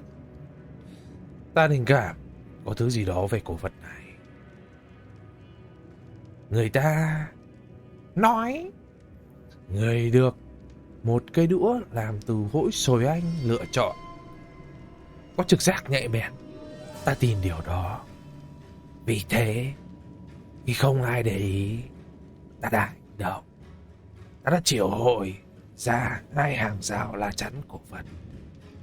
Xin tiền nhân hãy tha thứ cho ta. Nhưng ta phải dùng xương của các ngươi để làm chìa khóa. Ta định sẽ trả nó lại sau. Nhưng đầu tiên, ta phải sẵn sàng cho nhiệm vụ tiếp theo. Học được lời nguyền độc đoán. Người ta nói nó rất hữu dụng để chống lại đối phương. Lời nguyền độc đoán. Looks like part of a student's diary. It mentions plans to return for the relic and conjuring barricades using bones. Of course. The student's summary referenced a space beyond the Great Room, which means this can't be a dead end. Let's divide and conquer. You work on sorting out the bone barricades. I'll look around and see what we missed. Hold on to that diary entry. There may be more to it. It does mention something else. It says their next assignment was learning the Imperius curse. Really? Interesting. We need to focus on moving beyond this room. But let me think for a moment. Do you think the pages were left here on purpose? Slytherin mentioned a student who excelled in charms and always carried a satchel stuffed full of notes. They might have been left on purpose, or the student may have simply dropped them. Of course. Let's do it. I'll start to search for those barricades. Brilliant. There's more to this than even I imagined. Look, bones stacked oddly on either side of the door. Leave no stone unturned. Or in this case, no bone.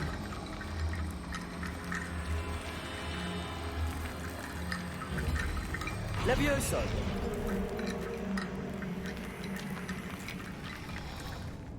Accio! Wingardium Leviosa! Levioso!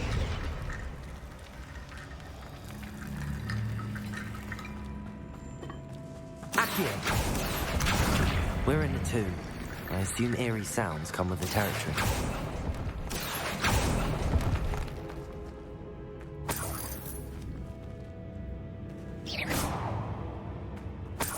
Ở đây còn một bộ xương.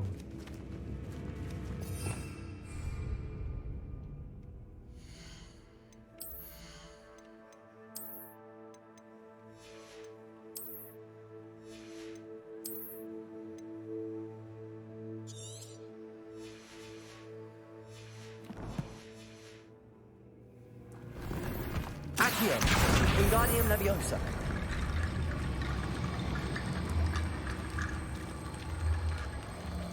Levioso!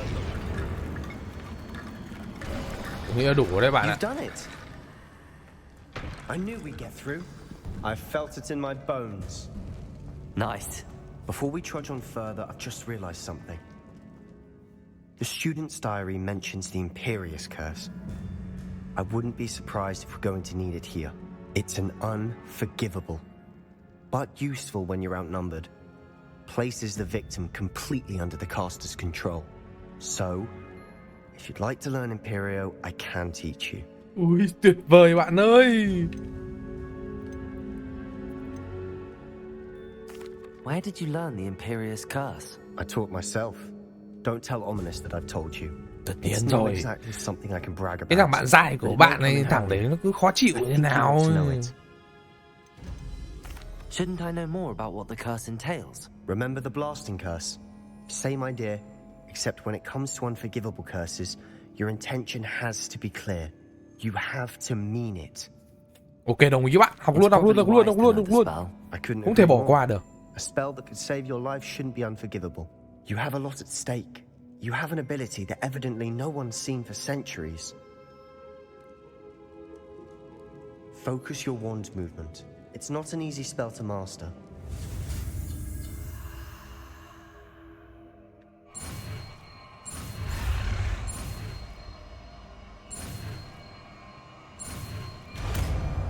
Mình số 4 à?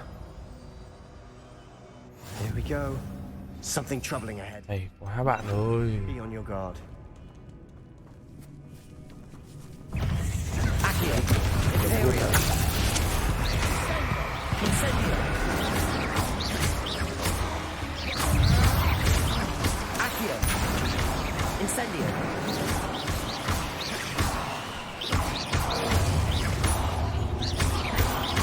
Accio! Incendio!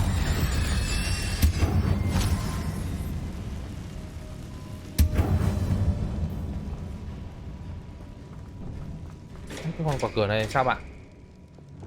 Compulso!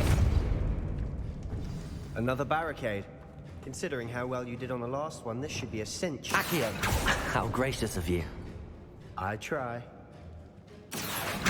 Wingardium Leviosa! Leviosa!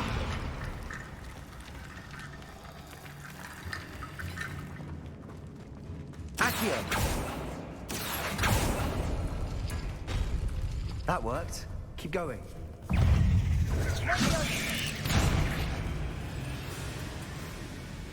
Fringo!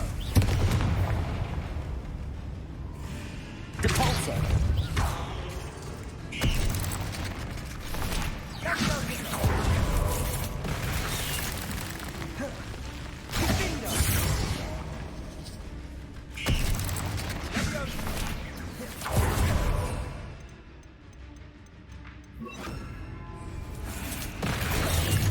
Levioso. Repulsor.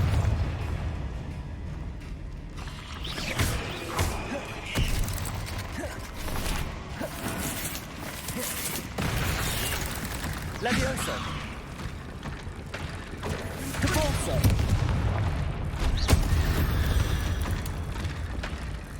We've rid the world of another spider. I shall sleep better tonight. Accio.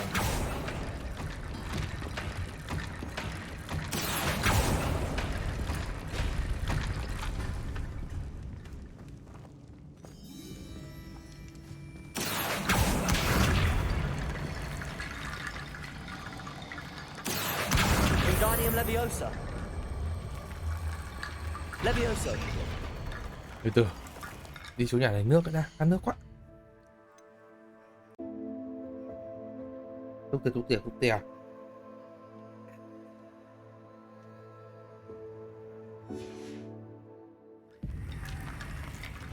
Ồ, thiếu à. Accio.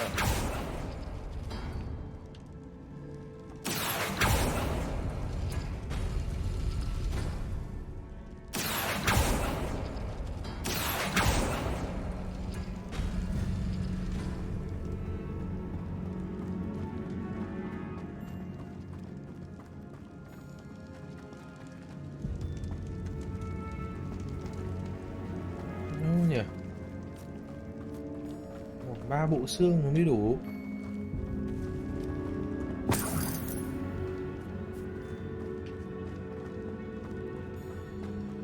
Incendio.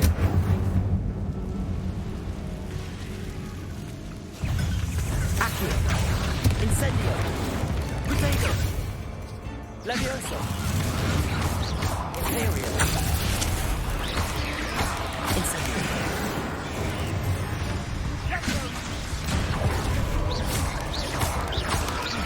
Accio. Incendio.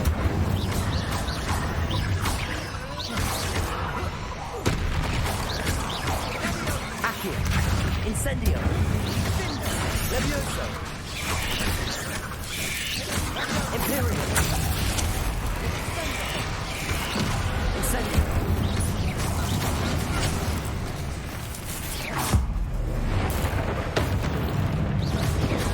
Accio. Incendio. Never knew spiders could make such a mess. Bit dramatic, isn't it?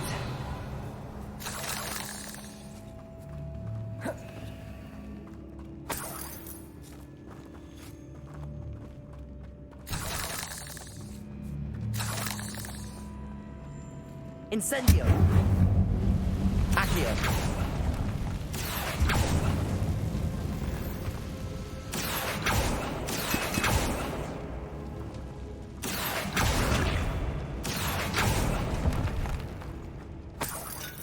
Đây có bộ xương này. Repulsor.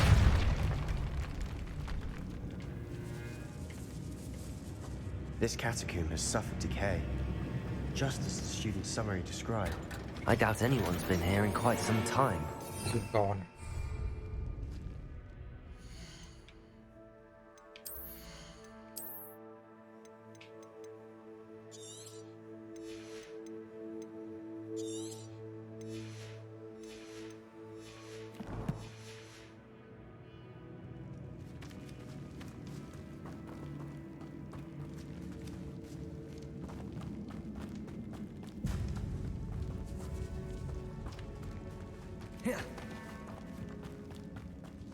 Cho lấy lại đồ ai.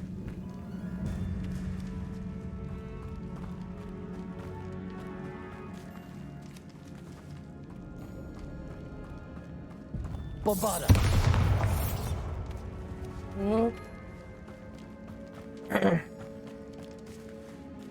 Mất luôn rồi à.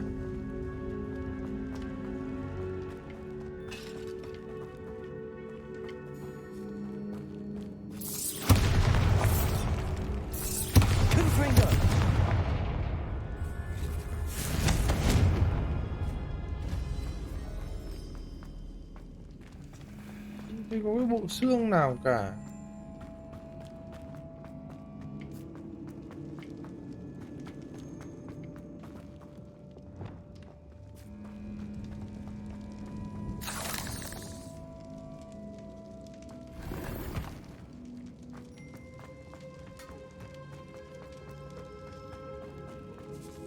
Accio.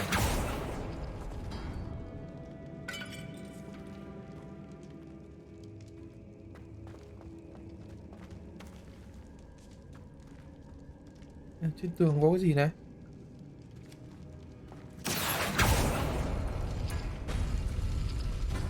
Cái này thì cái này thụt vào.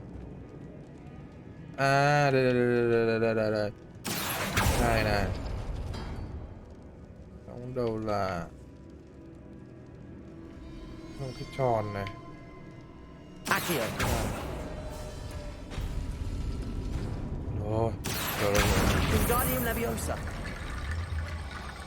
Levioso. Đủ chưa? Đủ chưa? Mình vẫn thiếu à? Đây, thì còn cái này nữa. Cái hình ba chị em. Accio. Cái hình tròn.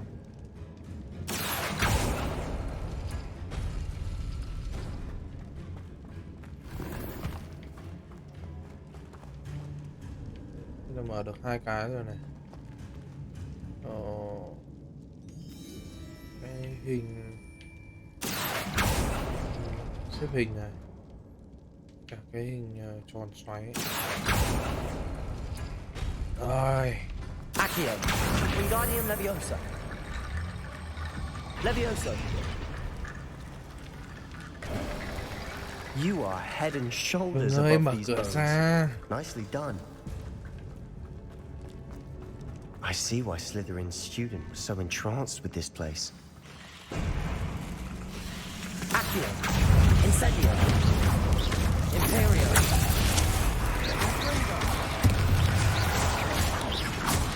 Accio. Incendio.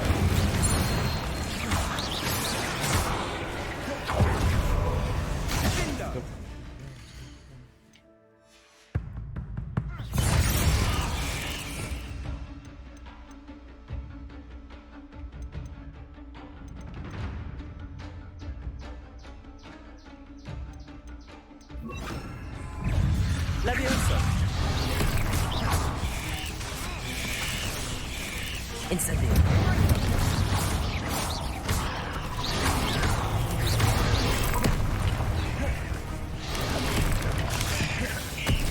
Leviosa. Descendo. Incendio. Imperio. Potato.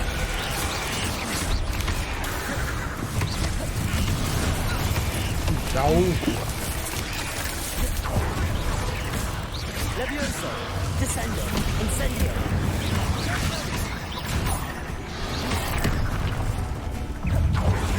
Siêu lời người không nghiên cứu này chỉ hiệu quả cái ấy thôi à? Bombarda.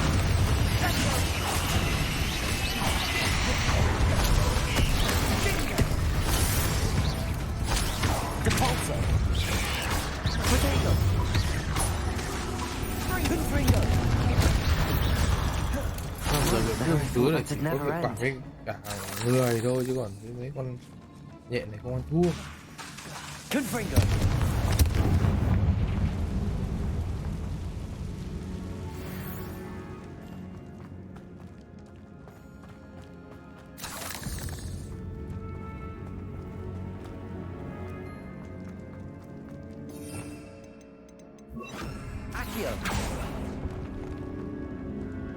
Dead end. Lovely. All that for nothing. Hold on. Don't give up yet.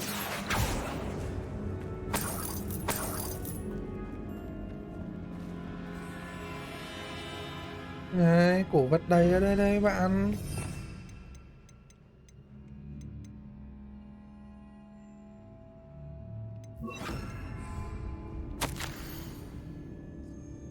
Vật này chứa đựng tiềm năng vô cùng to lớn. Nó không chỉ có ích cho phù thủy mà còn cả thế giới. Nhưng để thừa hưởng sức mạnh của nó, ta phải hy sinh cho bóng tối cực lớn cho đến khi chúng ta biết nhiều hơn về nó. Xin đừng lấy cổ vật đó đi. Nó là cái gì? 3 cái xác xong nó trụ hình tam giác này. Sebastian, the relic. Look, Could it Luôn. be? Lấy luôn đi. The note and rendition of the relic. It matches. This must be where the student left the relic. I can't believe it. After all this, it lines up. We've really found it. What do you suppose is meant by the dark sacrifice required to realize the relic's potential? I have no idea. But we're here for the relic. Chúng ta cần I'm cái cổ willing to vật. ignore what the journal entry says. We're taking the relic. Agreed. This is meant to be. For Anne's sake, I'm taking it. Vì Annie, Let's get to Feldcroft. tôi trở thành phù thủy hắc ám cũng được. I must keep this relic secret. Especially from my uncle. Ô, con mẹ nó sao thằng này nó lại ở đây? Is that ominous? Sao thằng... Ominous. The sounds we kept hearing. It was you. You gave me no choice. I had to follow you. Sebastian, please, leave the relic alone. We can find another way to help Anne. I'm sorry, Ominous, but I'm taking it. No, you're not. If you won't put it back, then I will. Hold on, both of you. Sebastian, please, take a step back. Fine, but Ominous knows I won't step back from a fight. Can't believe this. How much did you hear? Everything. I heard you encourage Sebastian to take the relic. Sebastian's done his research. He knows what he's doing. Sebastian makes things sound easy when they could be impossible or dangerous. We need to stop him. And if nothing will change his mind? Something has to. I need your help.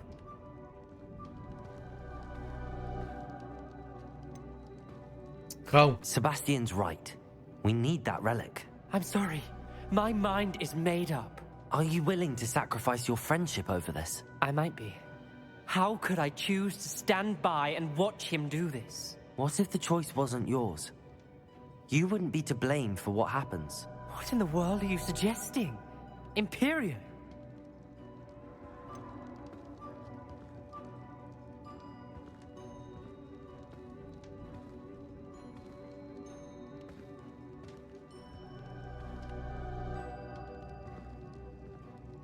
That's what I'm saying. I would take all responsibility. This could save your friendship. I know how to cast it. Sebastian taught me. But I won't do it unless you agree. This is insanity. I can't believe you would ask this of me. Sebastian is never going to give up trying to cure Anne. If you try and stop him now, he'll never forgive you. Fine. This is unfathomable. But I suppose if you want that responsibility, it may just save what is left of my friendship with Sebastian. Remember, this is what I was telling you about the dark arts. They come with a cost. You may well regret making this choice. Do what you have to do. Cast it. Before I change my mind. Imperio!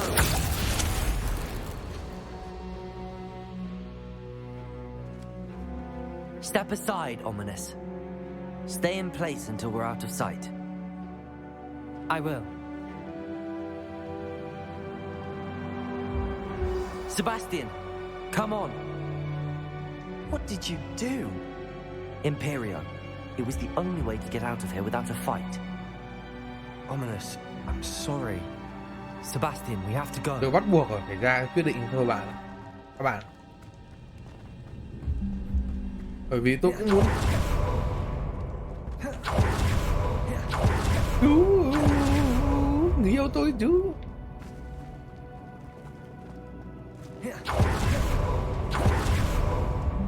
Hiện tại cái cách duy nhất You need the relic. Nhật nó nghiên cứu ra là Ominous and I có hy agreed. vọng rồi. Chứ không Surely còn there's cách a nào có difference thể between cứu được casting Annie cả. Imperial on someone without their knowledge and casting it with permission. I understand what you're saying. I do, but Còn I've cách taken nào full cả. responsibility. You have my word.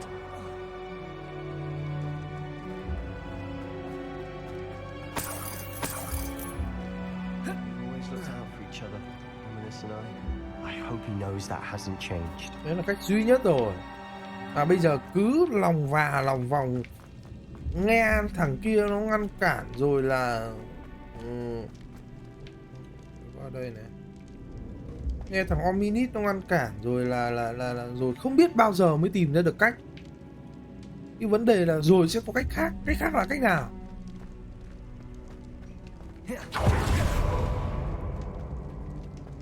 Rồi sẽ có cách khác, cái cách khác ở đây là cách nào? Ông có cách khác ông nói luôn đi.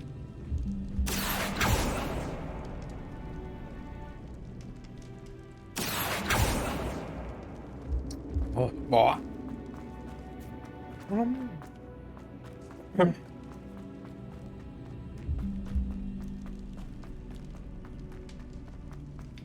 Nhầm đường rồi.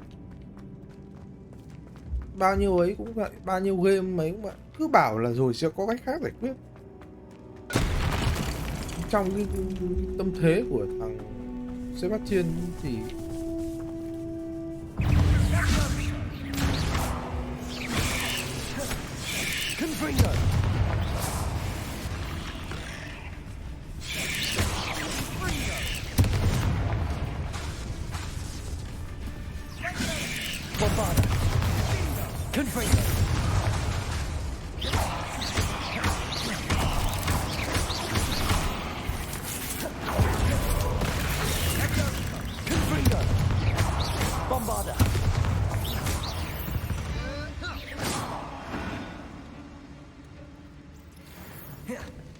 không có cái nào gọi là cách khác cả. Đóng một vai trò là một người anh, tìm được một hy vọng có thể cứu em gái mình ấy rồi, không có nên nghe lời một thằng bạn để mà không giúp đỡ nó thì thôi, không hỗ trợ nó thì thôi. Không thể nào mà theo lời là có cách khác, bao giờ nó có cách khác. The curse is lifted already. He'll easily find his way out of the catacomb just as we did. He'll be all right, Sebastian.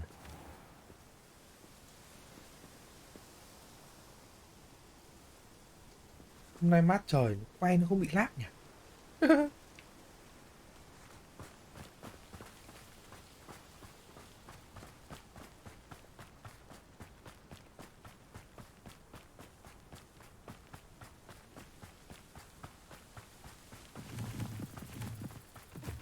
Sao mãi chưa dùng được chỗ bay vậy? Phải chạy bộ thật à? Chơi đây được không? When we get to Feldcroft, I'd rather Anne not know what had to be done to get this relic. She thinks like ominous. It'd only upset her. Oh no, this isn't good. What is it? Ui. Smoke, over there, by the hamlet. Ui. Feldcroft's in trouble. They're under attack. Let's hurry. I've been fighting since before you were born. Super pha là cái gì? Làm gì có cái chiêu là chiêu sự. Not quite. That was meant for me.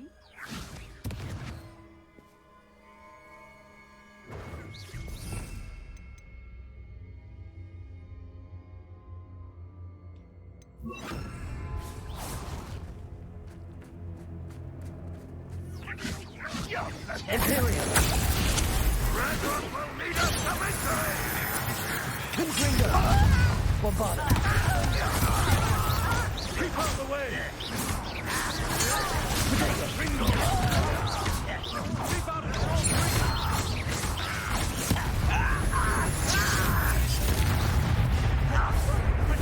Lần thì nó dùng xuống có bắt được hai set được không?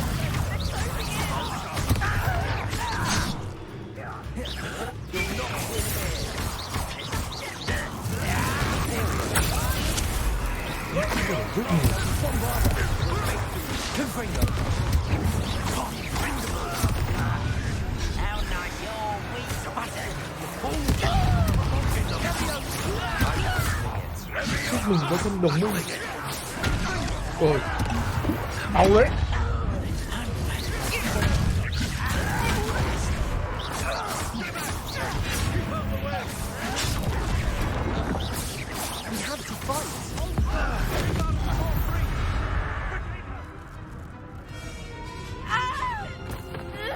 Đấy, con bé lại bị đau rồi. Mẹ, cách khác của mày đấy ở Ominit.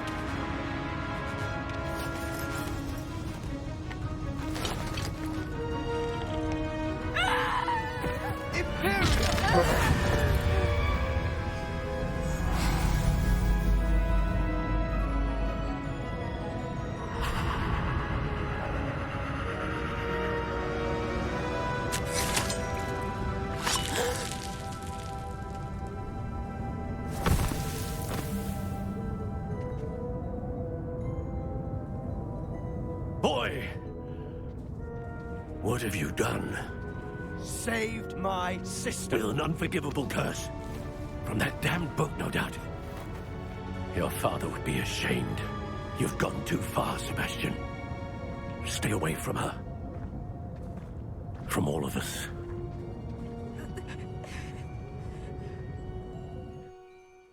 What did my uncle expect me to do? The Imperious curse saved Anne's life. That goblin was going to kill her. You did what you had to do. If I have to keep proving that to my uncle, I will. He cannot banish me from my own home. From my sister. It might be best to let him calm down a while. May I speak to him? Perhaps I can help to ease the tension a bit. You may be right. Very well. Probably best if I get away from here for a while. I'll head back to Hogwarts. Cứ để tôi nha. Tôi sẽ nói chuyện với công già đấy. Cần thiết thì tôi sẽ tỉ luôn ông ấy.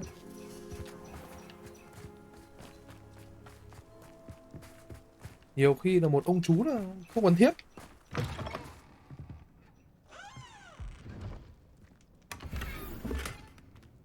Tôi ghét nhất là cái kiểu mà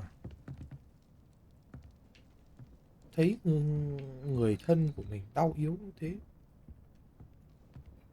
không chịu tìm cách thì cứ thế cam chịu, cứ bảo là tìm cách này cách nọ, tìm đến bao giờ?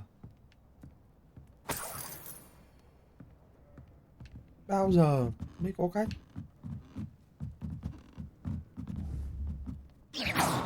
Bombarda!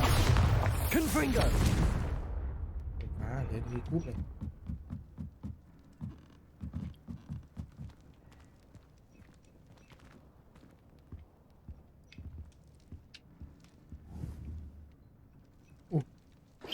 Confringo! Người nhà này trước đây là một cầu thủ à? Một cầu thủ Quidditch à?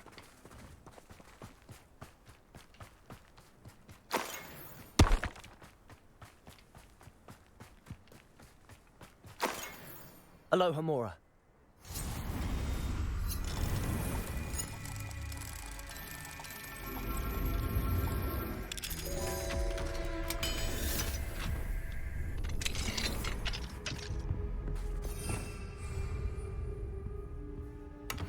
Revelio.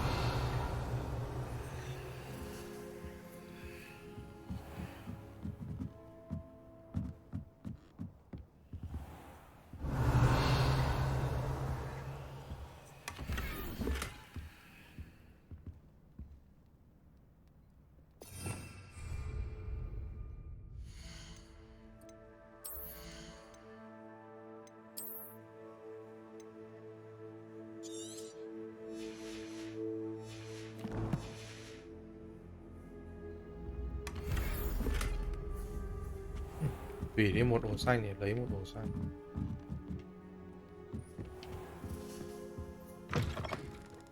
Đồ ấy.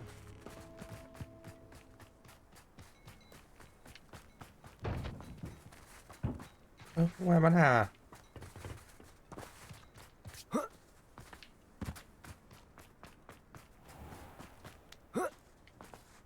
What was he thinking?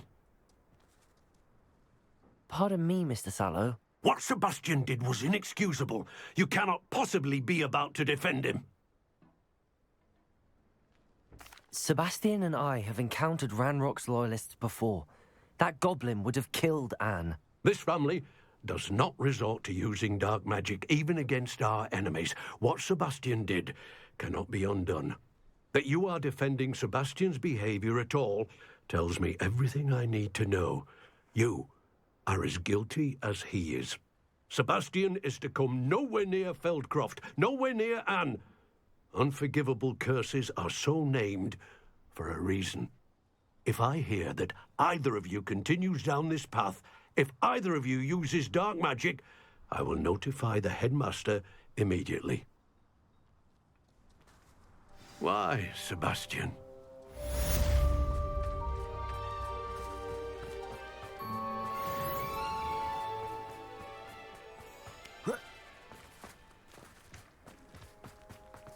What do we have here? Aloha Mora.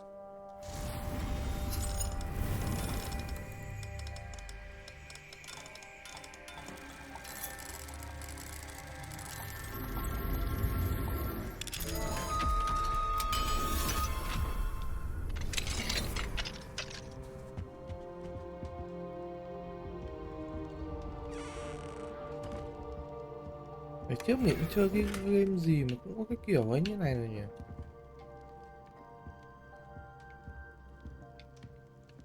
Cái kiểu mở khóa kiểu giống như này.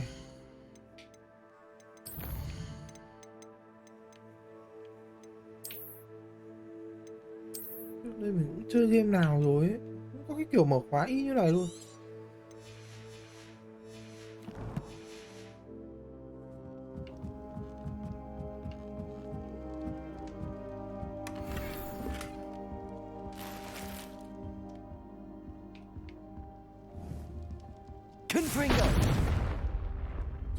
Giường chất lượng chưa? Cân Pringle không làm gì được quả giường.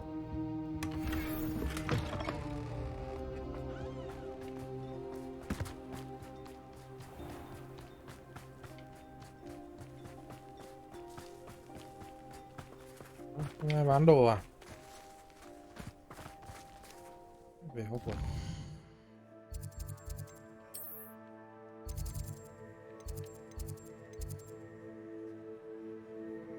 Bí mật xa xăm. Mình về Hogwarts bán đồ đã.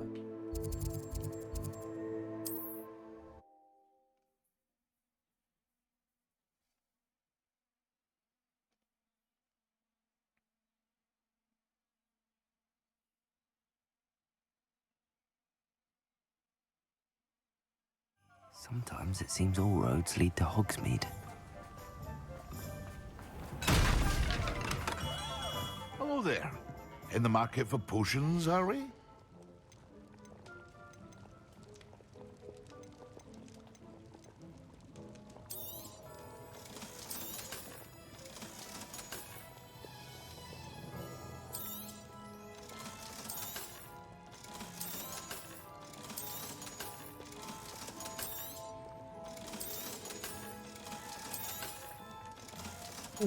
Quả mặt nạ trông ảo phết nhỉ.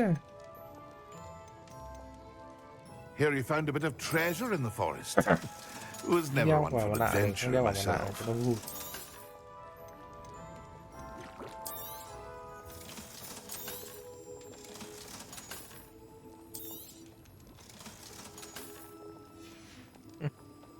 I hope to see you again.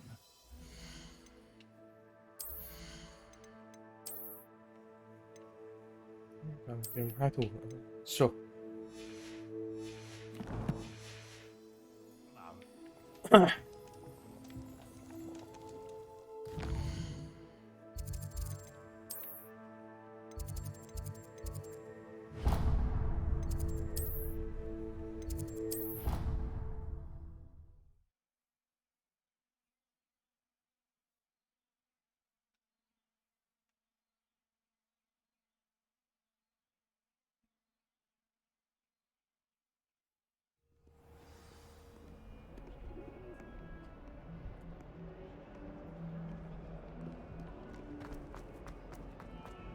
You! It took us 3 days to find your brother. Your mother almost washed him first. You know how much she hates duck beetles? Ah, but I bet that's why you did it, eh? This time you test my temper.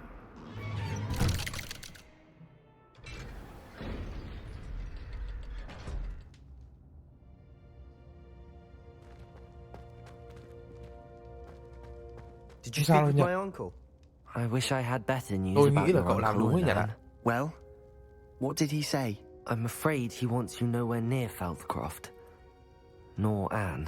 I had to stop that goblin from killing my sister. He had no right to banish me from my own twin.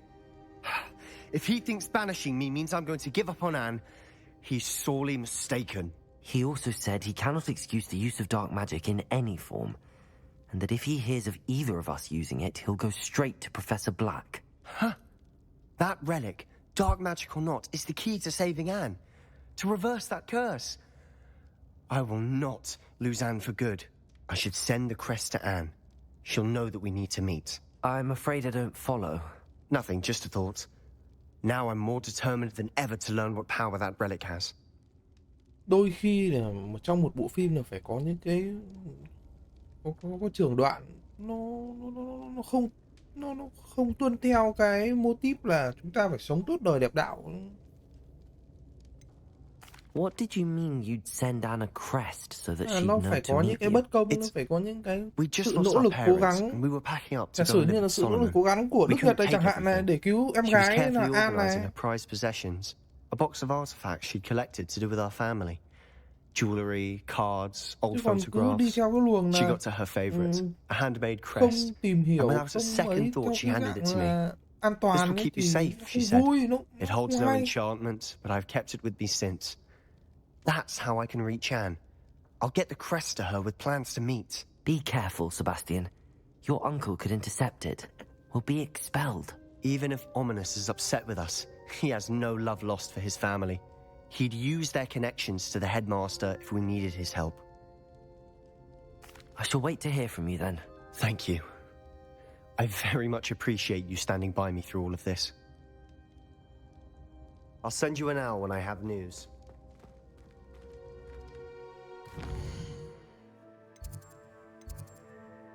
Phát biểu của nữ hiệu trưởng.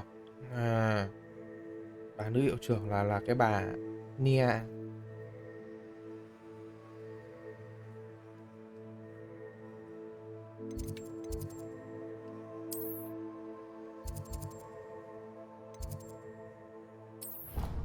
Sẽ làm thử thách thứ 3 này.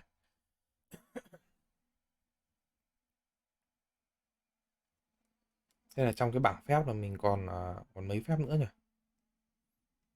Vẫn còn có một phép nữa thôi là full phép. Ui, hạ gục kẻ địch ngay lập tức. Thằng nào láo trong một trường Hiệu luôn. Thế nó mới là đẳng cấp. Welcome back. Hậu duệ Voldemort. Hello, Professor. I have news. The goblins are looking for something. Thời này Another chắc là repository. They've built drills không biết to là đã help có with their Tom search. Riddle chưa nhỉ? Most troubling. Are these repositories like the broken container I found at Rookwood Castle? They are. I fear we have no time to lose. Have a look at the map. Fortunately, the next trial is fairly nearby. It's Hogwarts. As you know, I was headmistress in my time. My portrait hangs in the headmaster's office. In fact, I witnessed Professor Black learn of your arrival.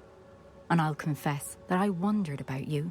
Wait, is the next trial in the headmaster's office? It is. I had hoped that when the time came, the occupant of that office would be of help to us. Unfortunately, this headmaster seems wildly unconcerned with anything but himself. You'll need to access the office while he's away. I understand. Very well. I'll find some way to get in. Good. I shall meet you in my portrait there. Until then. Đi thôi.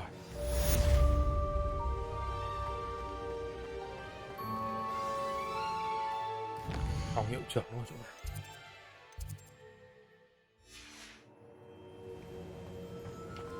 How will I gain access to the headmaster's office? Perhaps Professor Fig will know what to do. Sao phích à?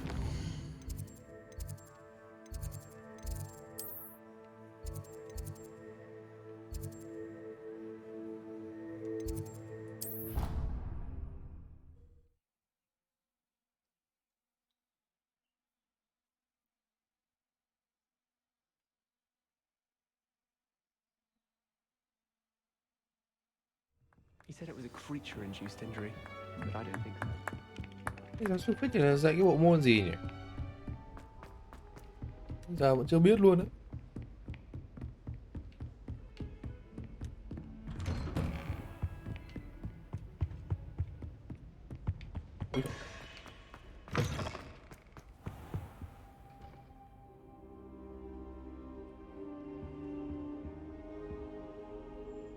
Wow. Professor Fig, the keepers have shown me where the next trial is. Has something changed? Lodgok and I have learned that the goblins are searching for another repository, like the one we saw at Rookwood Castle. And I discovered that they're building massive drills to help in their search. Professor Fitzgerald seemed very concerned. I see. Ranrock clearly knows even more than we suspected. And sir, there's something else. Lodgok knew Miriam. He knew Miriam? They encountered each other at Rookwood Castle. She was doing research. That's where she found the container with the port key. He liked her so much that he let her leave with it, despite orders from Ranrock. I don't know what to say. She could win over almost anyone. I want to hear more of this. And, in fact, I'd like to speak with Lodgok directly. But we've no time now. Where is the next trial? Believe it or not, it's in the headmaster's office. Incredible. All right. You'll need the password to get past the stone gargoyle. The headmaster's house elf will know it. I've actually met Scrope, but I'm not sure he'll tell me. He's rather devoted to the Black family. He is. So you'll need a disguise. I have just the thing. A polyjuice potion. You'll look and sound like Professor Black. Wait, doesn't Polyjuice Potion require a bit of the person you want to change into? And take ages to brew? It does. So how do you already have Polyjuice Potion to change into Professor Black? One never knows when such a Thế thing là may mình sẽ come in uống thuốc đa handy. dịch trong mình Let's biến just giả say vợ I felt no need biến to thành be giáo sư prepared Black. for anything after my fruitless trip to the ministry quá on nhỉ. his behalf. Now, time is of the essence. Drink up and I shall explain more. Trông như cái chai chi vát đây nhỉ.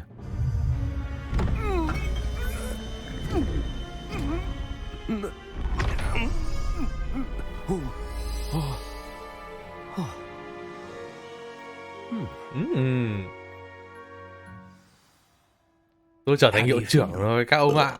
Incredible. I won't forget that taste anytime soon. How do I sound? Convincing. I've taken the liberty of transfiguring your robes. As we discussed, you'll need the password from Scrope, who could be anywhere in the castle. You might look for Professor Kagawa. She's taken to badgering the poor elf about Quidditch in the hopes that he can convince Black to change his mind. Thus far, unsuccessfully. I see. À, But what if Professor Black sees me? hiểu. I shall Tức tell là him where một to công meet a đôi việc. liaison from the ministry in Ông Hogsmeade. ông hiệu trưởng Black này là cấm cái vụ Thank you, Professor. tổ chức quyết định. I suppose we'll meet again in the map chamber. It's rather strange to hear Thế là sắp gratitude có quyết định coming để from chơi rồi. Professor Black. Thế là nhân cái cơ hội mà I'll see you there. giả dạng ông giáo sư Black này thì Now sẽ to đi gặp find the headmaster's house elf.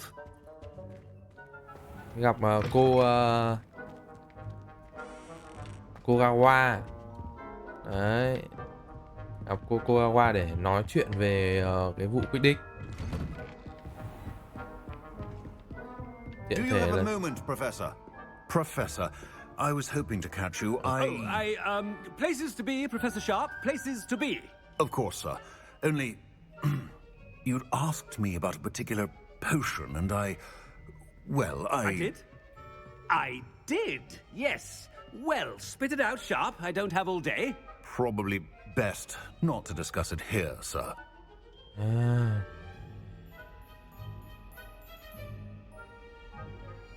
I assure you, Sharp, you may speak freely. Very well. I've brewed the cure for boils Chị you một wanted. I nhọt. can drop it by your office when it's convenient. Of course, yes. No need for all the cloak and dagger. Simply have a student deliver it. A student. Very well, sir, if you insist. à. I do. And Từ từ. thank you, Sharp. Nếu mà I just dùng hope you've dùng brewed tele enough nó for sẽ mất all vui. my boils. Nếu mà lấy dạng ông này đi Wow. đi To determine which xung quanh qua student trường gets this. thì là kiểu gì cũng sẽ gặp những cái tình huống như này. Nó không cho mình tele. Cũng được. Mình cũng không định tele. Have anyone seen my ivory-handled hand mirror? Of course you haven't. Trên đường đi này sẽ gặp những quả như này, có bụng nhỏ nó đít. Dạ dạ này. Gareth! Mr. Weasley, what are you doing here? Don't you have somewhere to be? Oh, Professor, yes, of course. All sorts of places I'd rather be right now. Do you need something from Tôi me? định đuổi học cậu á. Looking for my house elf. Surely you've seen him. The little one-eared fellow. I saw him heading to the Great Hall moments ago, muttering on about your, sterling graces, sir. I hear you're getting quite good at those concoctions you brew. I say, why don't you bring a sample of your next batch to my office?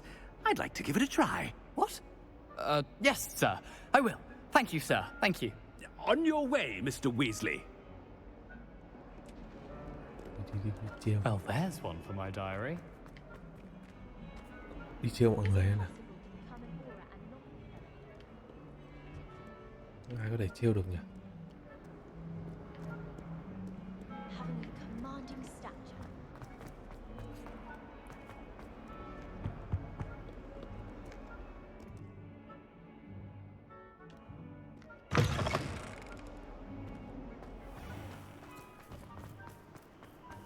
Chiêu đi, chiêu đi, chiêu.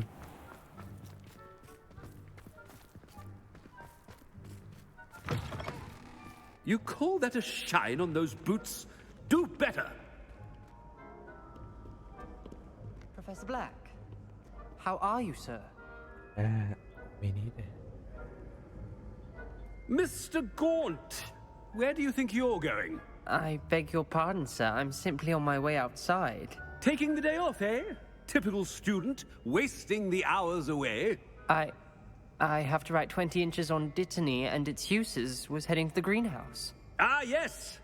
Mixed with bubo tuber pus makes a fine mustache paste. Yes, mustache paste. I find. Are you feeling all right, sir? You don't seem yourself. I assure you I am quite healthy, Gaunt. If I need a medical diagnosis, I shall head to St. Mungo's. Something is very wrong with me. Xem là còn tương tác với bố nào nữa không? Đi dọa học sinh. Professor, a word? Professor Black, again, it is not too late to reconsider your decision. Có, tôi thay đổi ý định rồi. Tôi tuyên bố là quyết định năm nay như bình thường, tổ chức như bình thường, thậm chí là còn phải tổ chức đắt tỷ hơn, hoành tráng hơn. Tôi sẽ đầu tư rất nhiều tiền cho mùa quyết định này. I dare say it knocked some sense into them. And they're fine now. The fact that it happened to be a pureblood, well, that's no reason to... What nonsense! That you would trivialize the health of a student over a silly game. A silly game? You are quite impossible sometimes. Sir, I've a good mind to write to the Department of Magical Games and Sports at the Ministry about you.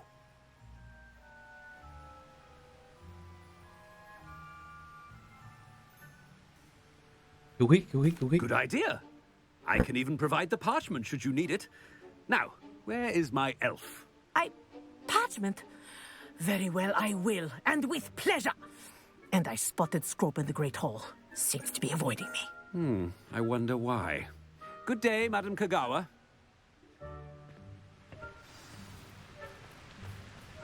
What did we do to deserve him as a head? Chewing with your mouth open? Where are your manners?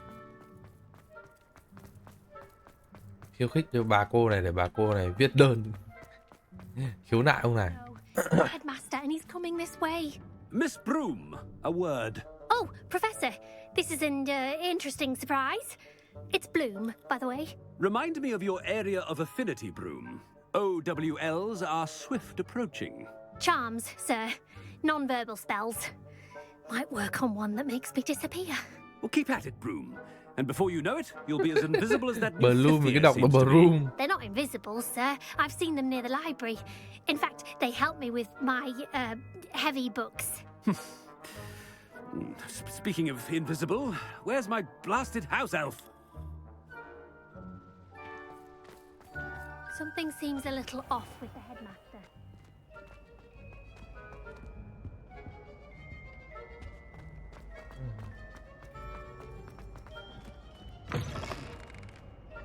When I witnessed what passes for magic in these halls, Professor, a word, please. Hello, Professor Black. Ah, Professor Weasley. How delightful to Cô có see you. cái kho không? Since I have you here, I wonder if I might speak with you Tôi about muốn tăng lương cho giáo sư Fig. Oh, very well. I've decided to give him a bit more leeway with his time. Leeway, Professor? Are you sure that's wise? I confess I do worry for his students. He's rarely here as it is. Ah, well, yes. He's handling some official ministry business for me. I see. But, sir, if I may, I am wary of how much time the new fifth year seems to be spending away from the castle, supposedly on Professor Fig's behalf. I've heard unsettling rumors of their escapades. Everything from sneaking into the Forbidden Forest to confronting Ranrock's loyalists and Rookwood's lot. What? Goodness.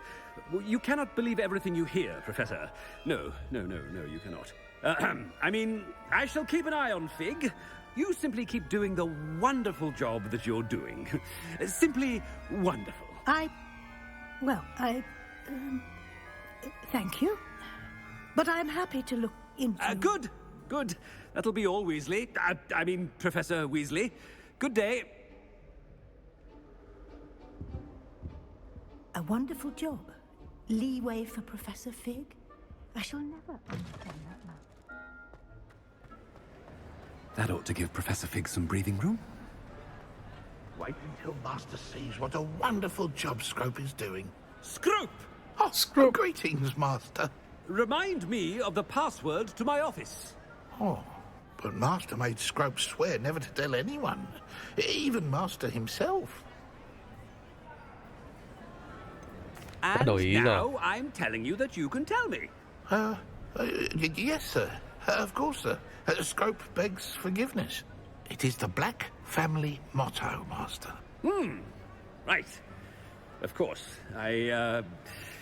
Master does remember it.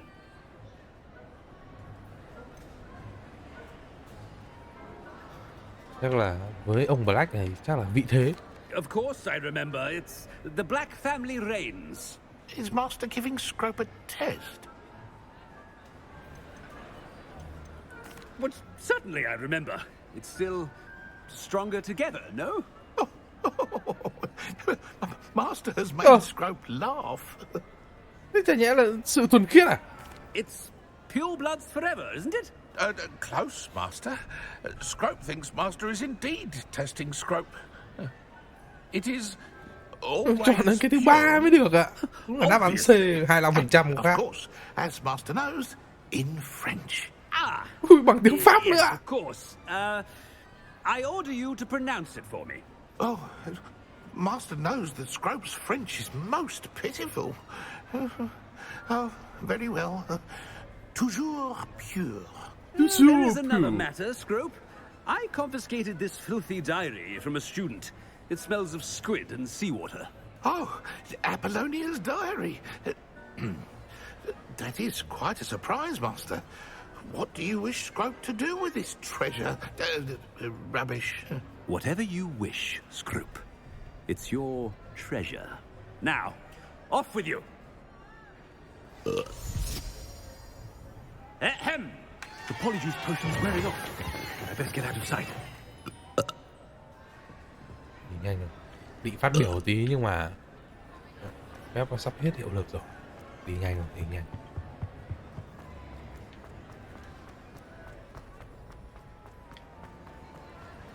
Made it just in time.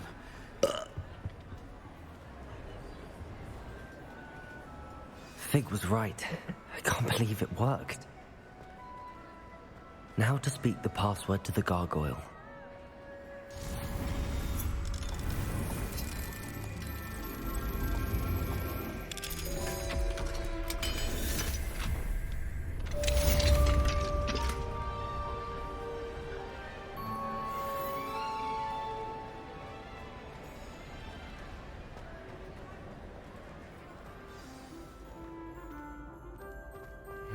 đến phòng hiệu trưởng nào.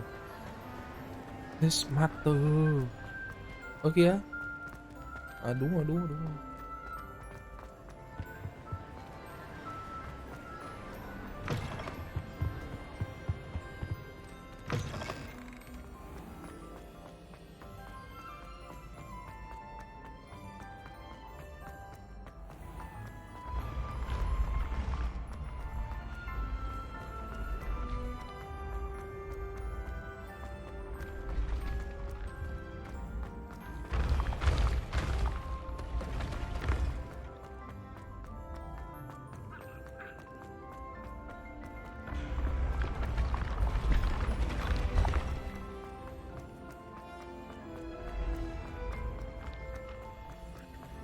Ôi nhầm.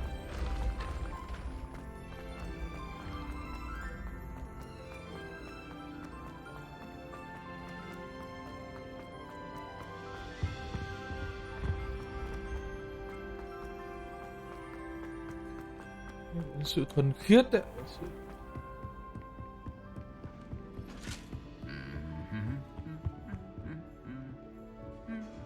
Sự thuần khiết lại còn nói bằng tiếng Pháp.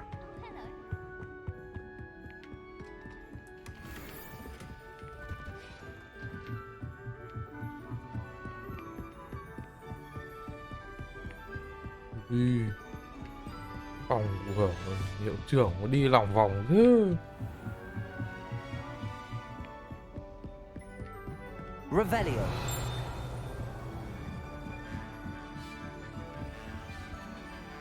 Alohomora.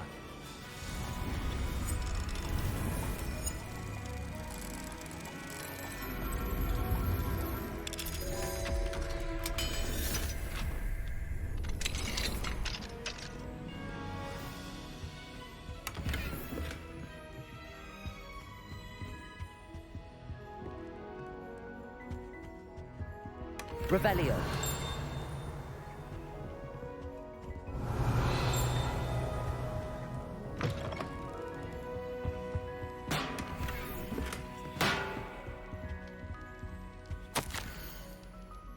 Ồ, đây là phòng của giáo sư Sáp à? Thưa giáo sư Hecka, như đã thảo luận từ trước, tôi đã liên lạc với những con yêu tinh mà tôi quen ở Gringotts. Tất cả họ đều lên án hành động của Ranrock. Và một người khác có nhắc đến hành động cơ của nghĩ chúng tôi cuối cùng gì mà nghe được từ chối ra là hàng ngũ của Ranrock. Ok. Ít chả biết được cái giáo sư Sáp này sống đúng với cả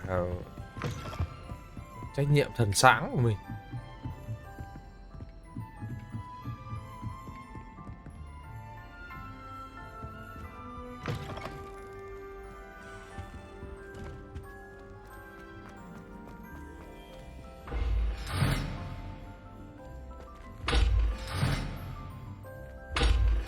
Có chìa khóa gì mở được cửa này cửa đi đâu nhỉ?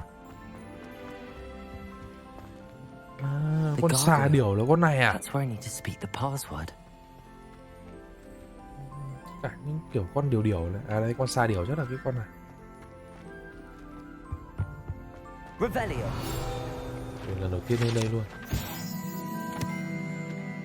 Con quỷ đá ở văn phòng hiệu trưởng. Cầu thang dẫn đến phòng hiệu trưởng được canh gác bởi một con quỷ đá. Nó chỉ cho phép những người có mật khẩu được tiến vào. Mặc dù... Rồi, ok, hiểu. Đi thầm. Tôi giúp Pure. Ồ, ngon.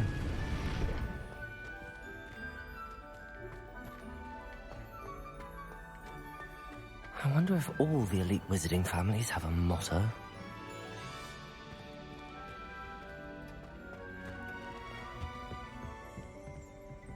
Alohomora.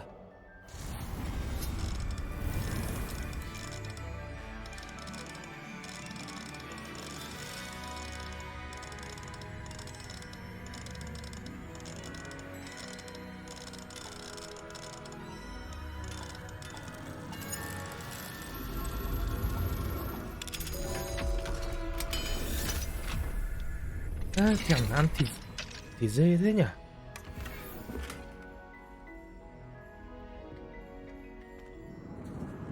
Ui, rap đấy kìa. Tự dưng thèm ăn thịt dê thế. Ui, có khóa này cấp 3.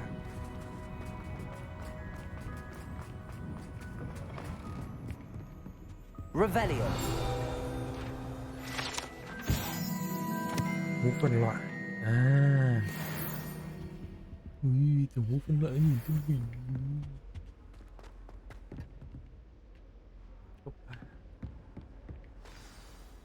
It's good to see you. All thanks to Professor Fig's quick thinking. Now what? Approach the pedestal in the antechamber and read the book that appears. What can I expect to find in the book? A story. I cannot say more. You may recognize some elements of it, as I was inspired by a tale with which many wizarding children are familiar. I suspect there will be more to this than reading a book. Your suspicions are correct. We shall speak when you are finished. Has this been under the headmaster's nose all this time? Lắm không ăn thịt dê. Biên lai, thuốc mọc tóc, sáp diêm mép, sáp vuốt rồi đã được thành ra một phần rất nhỏ.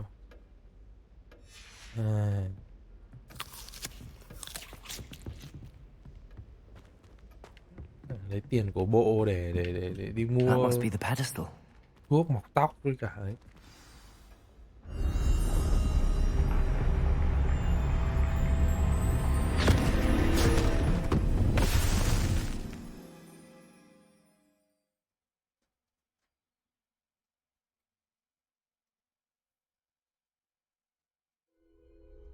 Where am Ui, I? thế giới chỉ có hai màu này. Can you hear me? I am here.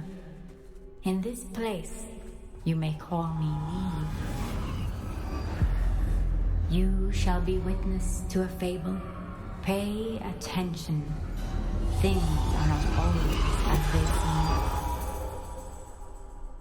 You must move swiftly and cautiously. Use the tools you encounter to find me. Thế giới vẽ bằng bút. The first you will need is a cloak. In this place, as in life, death takes many forms. Avoid each of them at all costs. Hiểu. Có nghĩa là đưa mình vào trong cái câu chuyện rồi.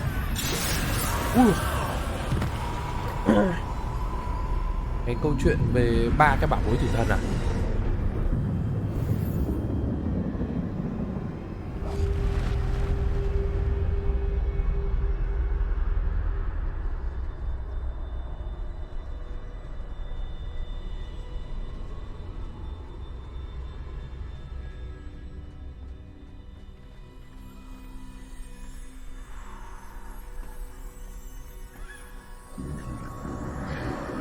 I should have run when I could.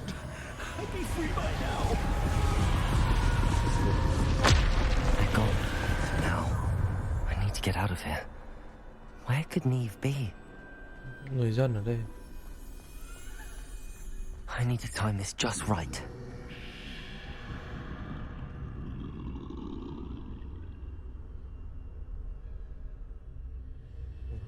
Sao không đi tiếp đi để còn quay lại?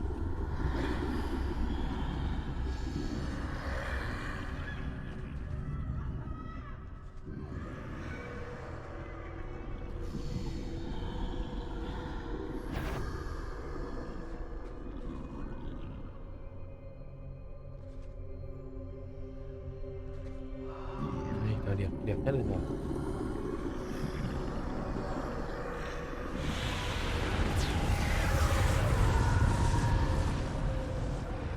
I see. A staircase straight ahead. Đây mình không dùng được phép, mà chỉ có đi thôi. Được rồi.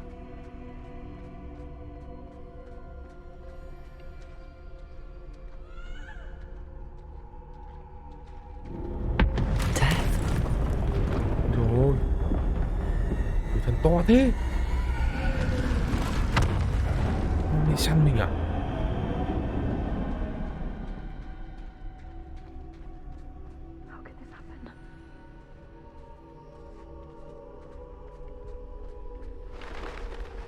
ladder. Perhaps they won't be able to find me if I go up there.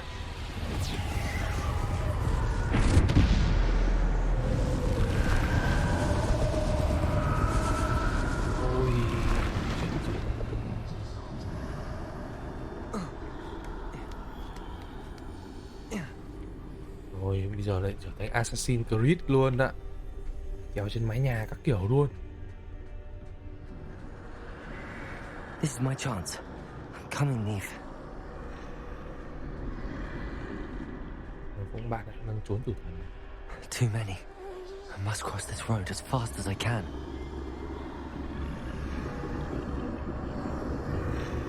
Hợp lý này.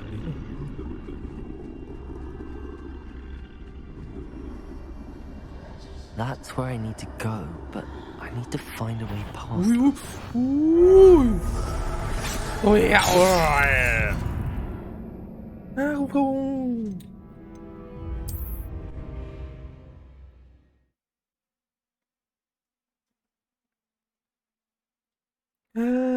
Mất cảnh sát chỗ đoạn đấy quá. I best move while I can. Neve must be here somewhere.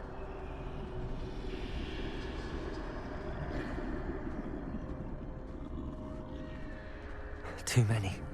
I must cross this road as fast as I can. Có anh bạn đứng đây cơ mà. À đây. Đi.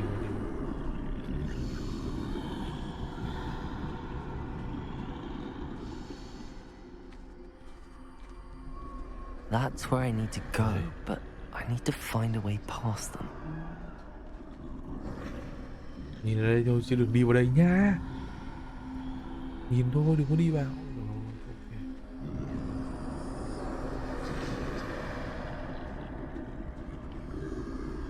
Nhìn chỗ khác đi. Xin anh đấy.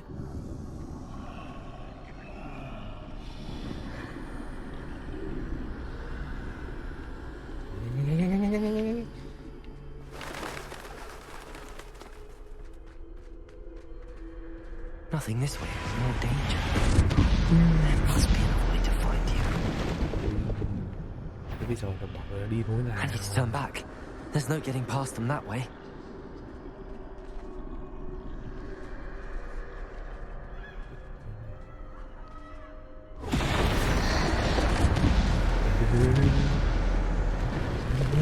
That doorway looks like the only Phải đi ngược lại lối để counter luôn. No way but forward, I suppose.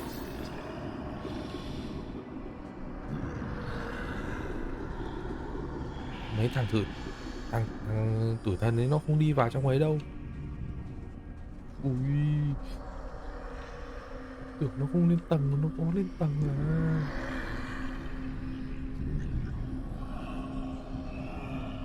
Ui, đừng có ra đây.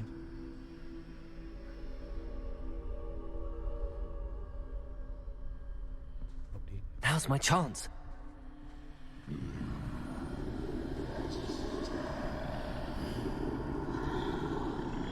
Thật kia đang ngồi gãi đít. Trong khi hai thằng bạn nó thì đang đi tìm mình, thì nó đang ngồi gãi đít.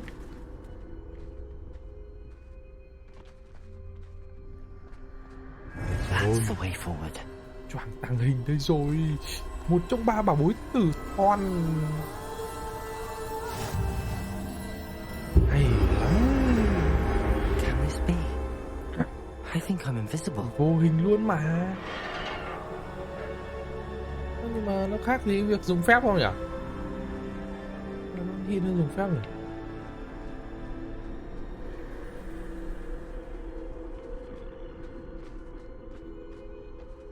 Chui vào được cái lỗ này không?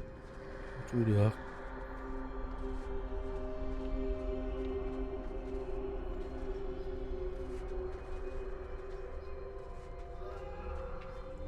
Tay để vẫn cầm đũa này.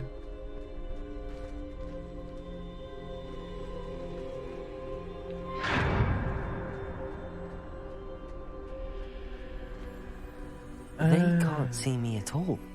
I can get closer to them. Không sát được không? À, áo choàng này nó xịn hơn, bọn này không phát hiện ra, không nhìn thấy. Ừ đúng rồi, thế thì cái người em trong cái câu chuyện về bảo bối tử thần là mặc cái áo choàng vào đấy là Tao chết nó không bắt đầu tìm đi đâu mà. Nhầm.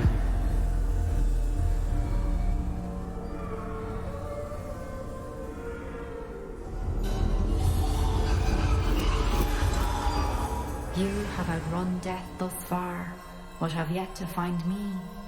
Keep searching, but this time you will be cây đũa unable to cơm hide. nguội. Wield the wand you see before you. Do not squander its extraordinary power.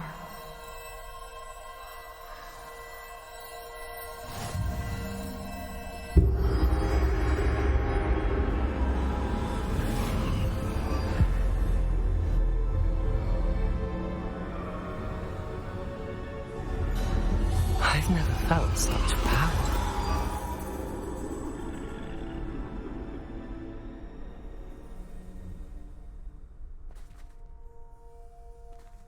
Bombarder!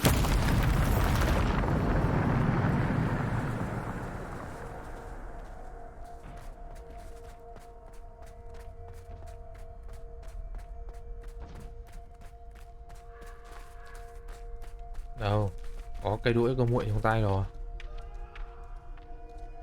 Đứa nào muốn được tiêu diệt nào? Vào nhà được không? Không vào nhà được.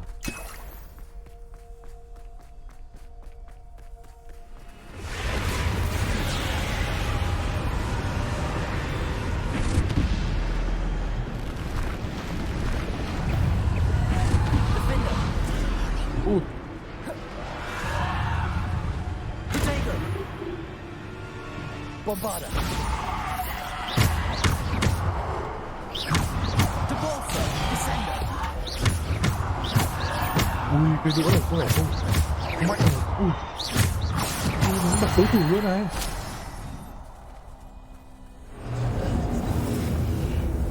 Ui, đánh bật đối thủ luôn các bạn ạ. Depulso. Ông đi sandal. Ô. Ông Levioso. Depulso. Descender. Bombarder. Protector.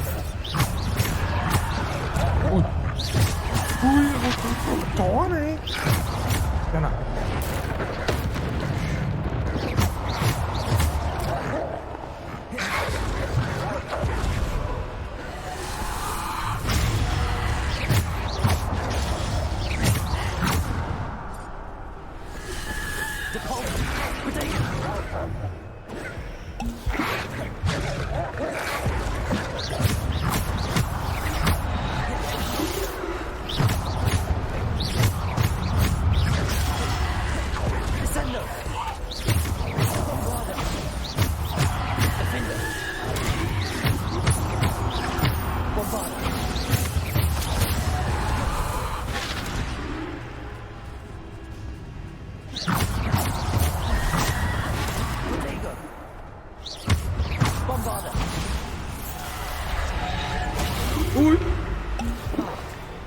Defender.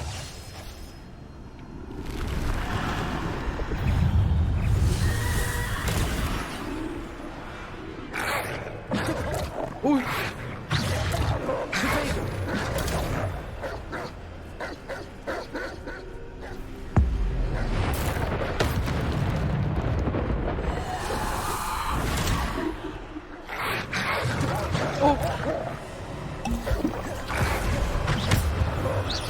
Bombarder. Defender. Bombarder. Depulser. Protego. Defender. Bombarder. Descendo.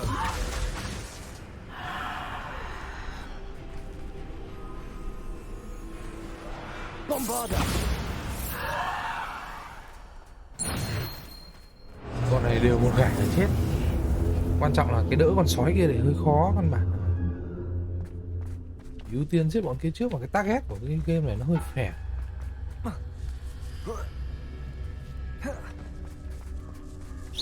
Phép nó đều mạnh, nó đều có sát thương cả.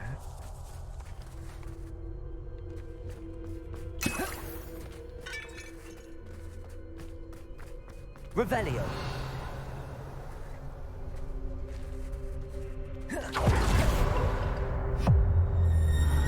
Đây rồi.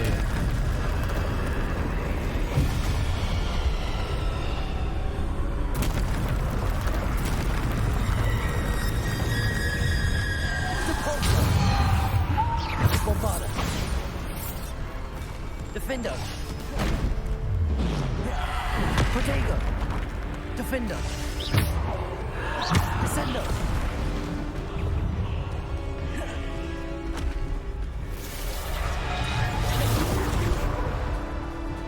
Bombarda. Descendo. Defender. Descendo.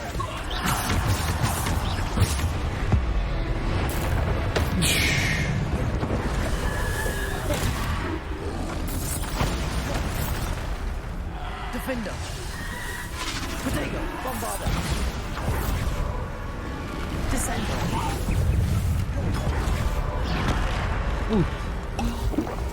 Bombarda. Descendo.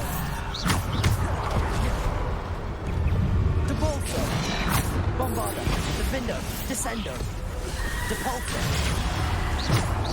Bombarda. Protego. Defender. Mày hơi phiền.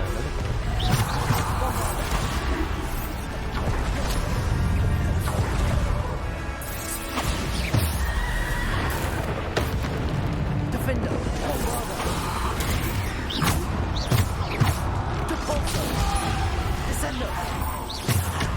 Bombarda. Defender. Descendo. Bombarda. Defender. Bombarda. Descendo. Mày. Bombarda. Defender.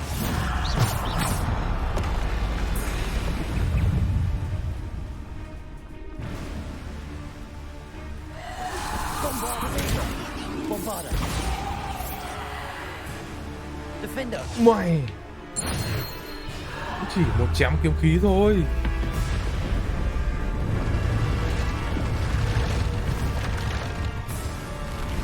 Vẫn còn này. Bombarda. Defender. Bombarda. Protego. Defender. Bombarda. Ui.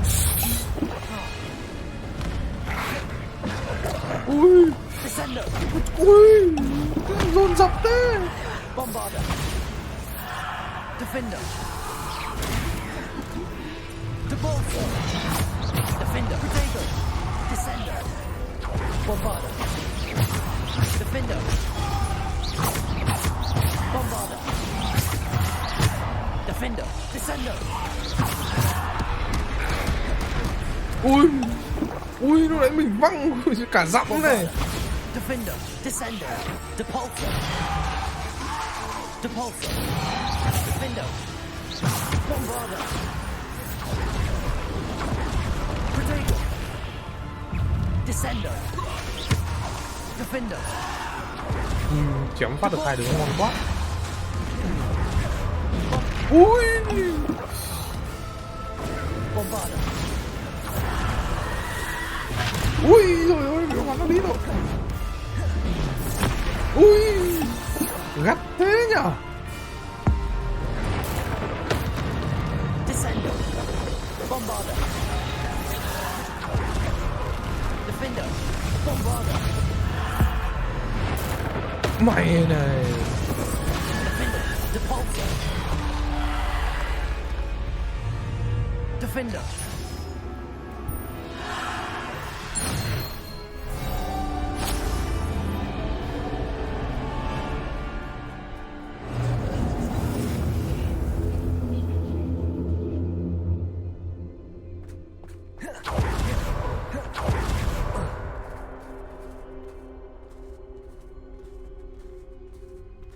Lại mưa.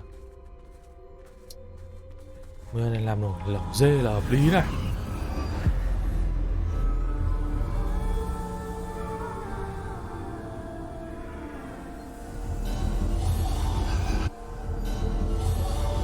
A simple stone. This must be for me.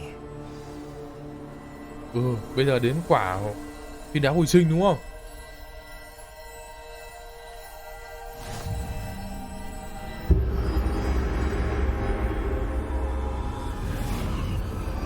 Ba bảo bối tử thần luôn.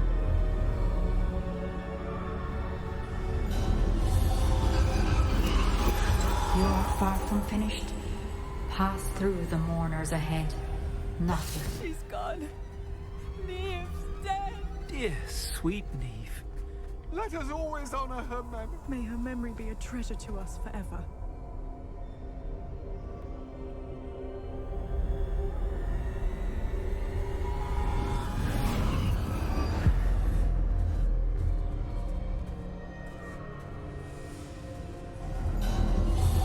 You found me, but you cannot undo what has been done.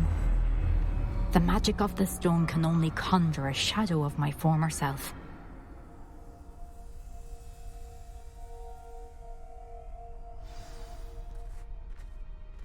Cái thử thách thứ ba này khá là thú vị này. Nó đổi gió khác hẳn các cái thử thách một, thử thách hai But ấy. there is no light without shadow, as there is no shadow without light. Simply because you can eliminate darkness does not always mean that you should. Ở cái thử thách 1 với thử thách 2 của mình thì là mình tận hưởng cái cảm giác là một chút giải đố nhẹ nhàng này và đánh nhau này. Đấy, còn trong cái thử thách này mình được trải nghiệm cái câu chuyện. Mang lại cho mình là cái trải nghiệm câu chuyện này và cũng được đánh nhau.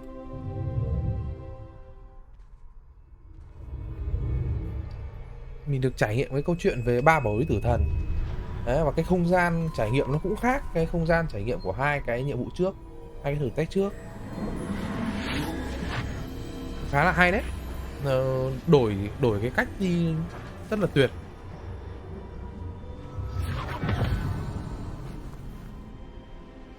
Thú vị. Isadora, what you did for your father was remarkable, wasn't it? And Percival needn't worry about the strands of emotion or the traces that this magic leaves. I found a way to contain all of it. You haven't stopped. Goblin silver. You spoke to a goblin about this. Don't worry, he has no idea what we're containing. We don't know what effect any of this may have. The emotions, the dark traits. You sound like Percival. And as it happens, I do know. It is a source of strength, of focus. Somehow it enhances my ability to wield magic. I don't follow, Isadora. I think we can harness it. Power like this is not to be toyed with. In the wrong hands. You saw what I did for my father. Oh, Neve, imagine the good we could do. Everyone is in some kind of pain. What are you doing?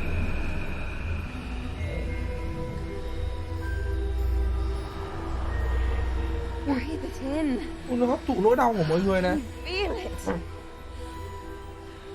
Thỏa mãn với cả cái nỗi đau ấy luôn ạ. This must stop. Ui, biến thái thật. All of it. You've kept this power to yourselves for so long because you fear it. I choose to embrace it. Đi hút nỗi đau của người khác và hấp thụ nó, tận hưởng nó.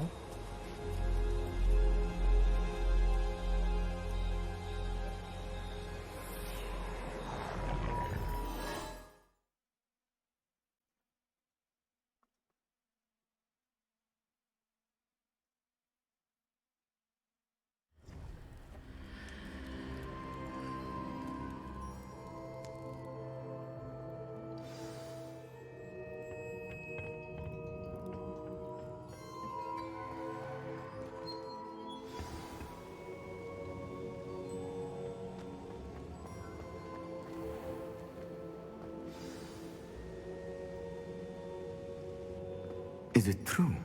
Has someone completed the first 3 trials? It is, and I have. But you are so... Young? I know. You must be Professor Bakar. I am. Pleased to meet you. The pensive memory I just witnessed, was Isadora inhaling painful emotions? She was. I found it disturbing. But how did she gain power from it? How did she harness it? It was disturbing. Although I wonder that you are asking about her power. I hesitate to reveal the location of my pensive to someone who, perhaps, has yet to understand the responsibility of power. I can assure you, Professor, I do. In fact, what you don't yet know is that a dangerous goblin called Ranrock has accessed the repository at Rookwood Castle. He has learned to harness the contents of it as a source of immense power. He plans to use that power against wizardkind. We have no time to waste. I see. Nonetheless, the knowledge you shall gain after you witness my memories is too valuable to share without further consideration. I shall require time to confer with the other keepers. It seems we have no choice but to wait, frustrating as it is. I heard what you told Professor Bakar. Isadora was inhaling emotions to gain power? She was. And she pulled emotions, as she did from her father, from Professor Fitzgerald, without permission. Monstrous. What's more, she said that she found a way to store the traces of magic she extracted in goblin silver. The repositories? Possibly. There's something I didn't get a chance to tell you earlier. Ranrock has been digging at locations tied to the 5 names he found in the journals of a goblin metalworker named Bragball. 5 names? The Keepers, and who else? Isadora Morganac? Precisely. That's how he's been one step ahead of us. Gringotts, the Tower, Rookwood Castle. If the Keepers won't tell you where the next trial is yet, I say we at least maintain a watch on Ranrock. Perhaps he'll lead us to more information. Perhaps. I hope to hear from Lodgok soon. I haven't heard anything since I learned of the drills. Oh, and as you've probably guessed by now, your Polyjuice plan worked like a charm. I knew it would. I may have done too good a job distracting Black. I had no idea he can't hold his fire whiskey.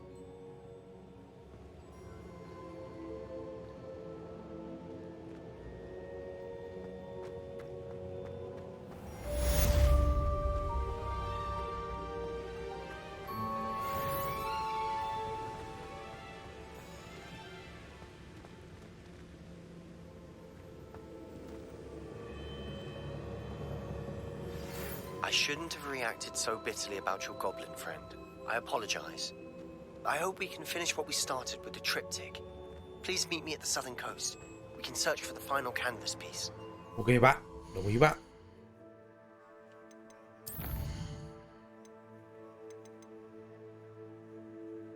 Nâng cấp chuỗi bay à? Lại tiền đấy gì? Ông chú lại tiền đúng không?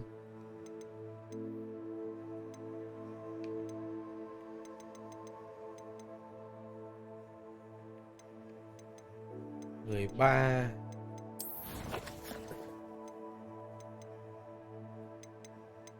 Bây giờ có 2.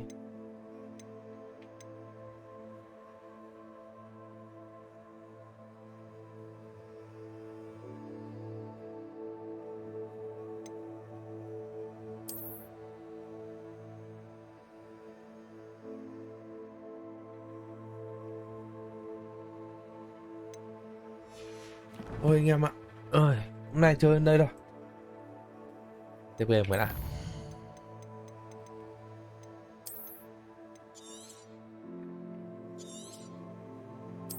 Ơi hôm nay chơi đến đây thôi anh em ạ. Ui hôm nay là được trải nghiệm cái nhiệm vụ thứ 3 kia, cái thử thách thứ 3 kia thực sự là tuyệt vời đấy, hay mà, game hay thật. Rồi hẹn anh em vào buổi khác nhé. Rất cảm ơn anh em đã xem. Cảm ơn anh em rất là nhiều. Anh em nào chưa đăng ký cho mình xin một đăng ký ạ. Mình cảm ơn rất là nhiều nhé. Chào tạm biệt tất cả anh em ạ. Bye bye anh em. Bye bye.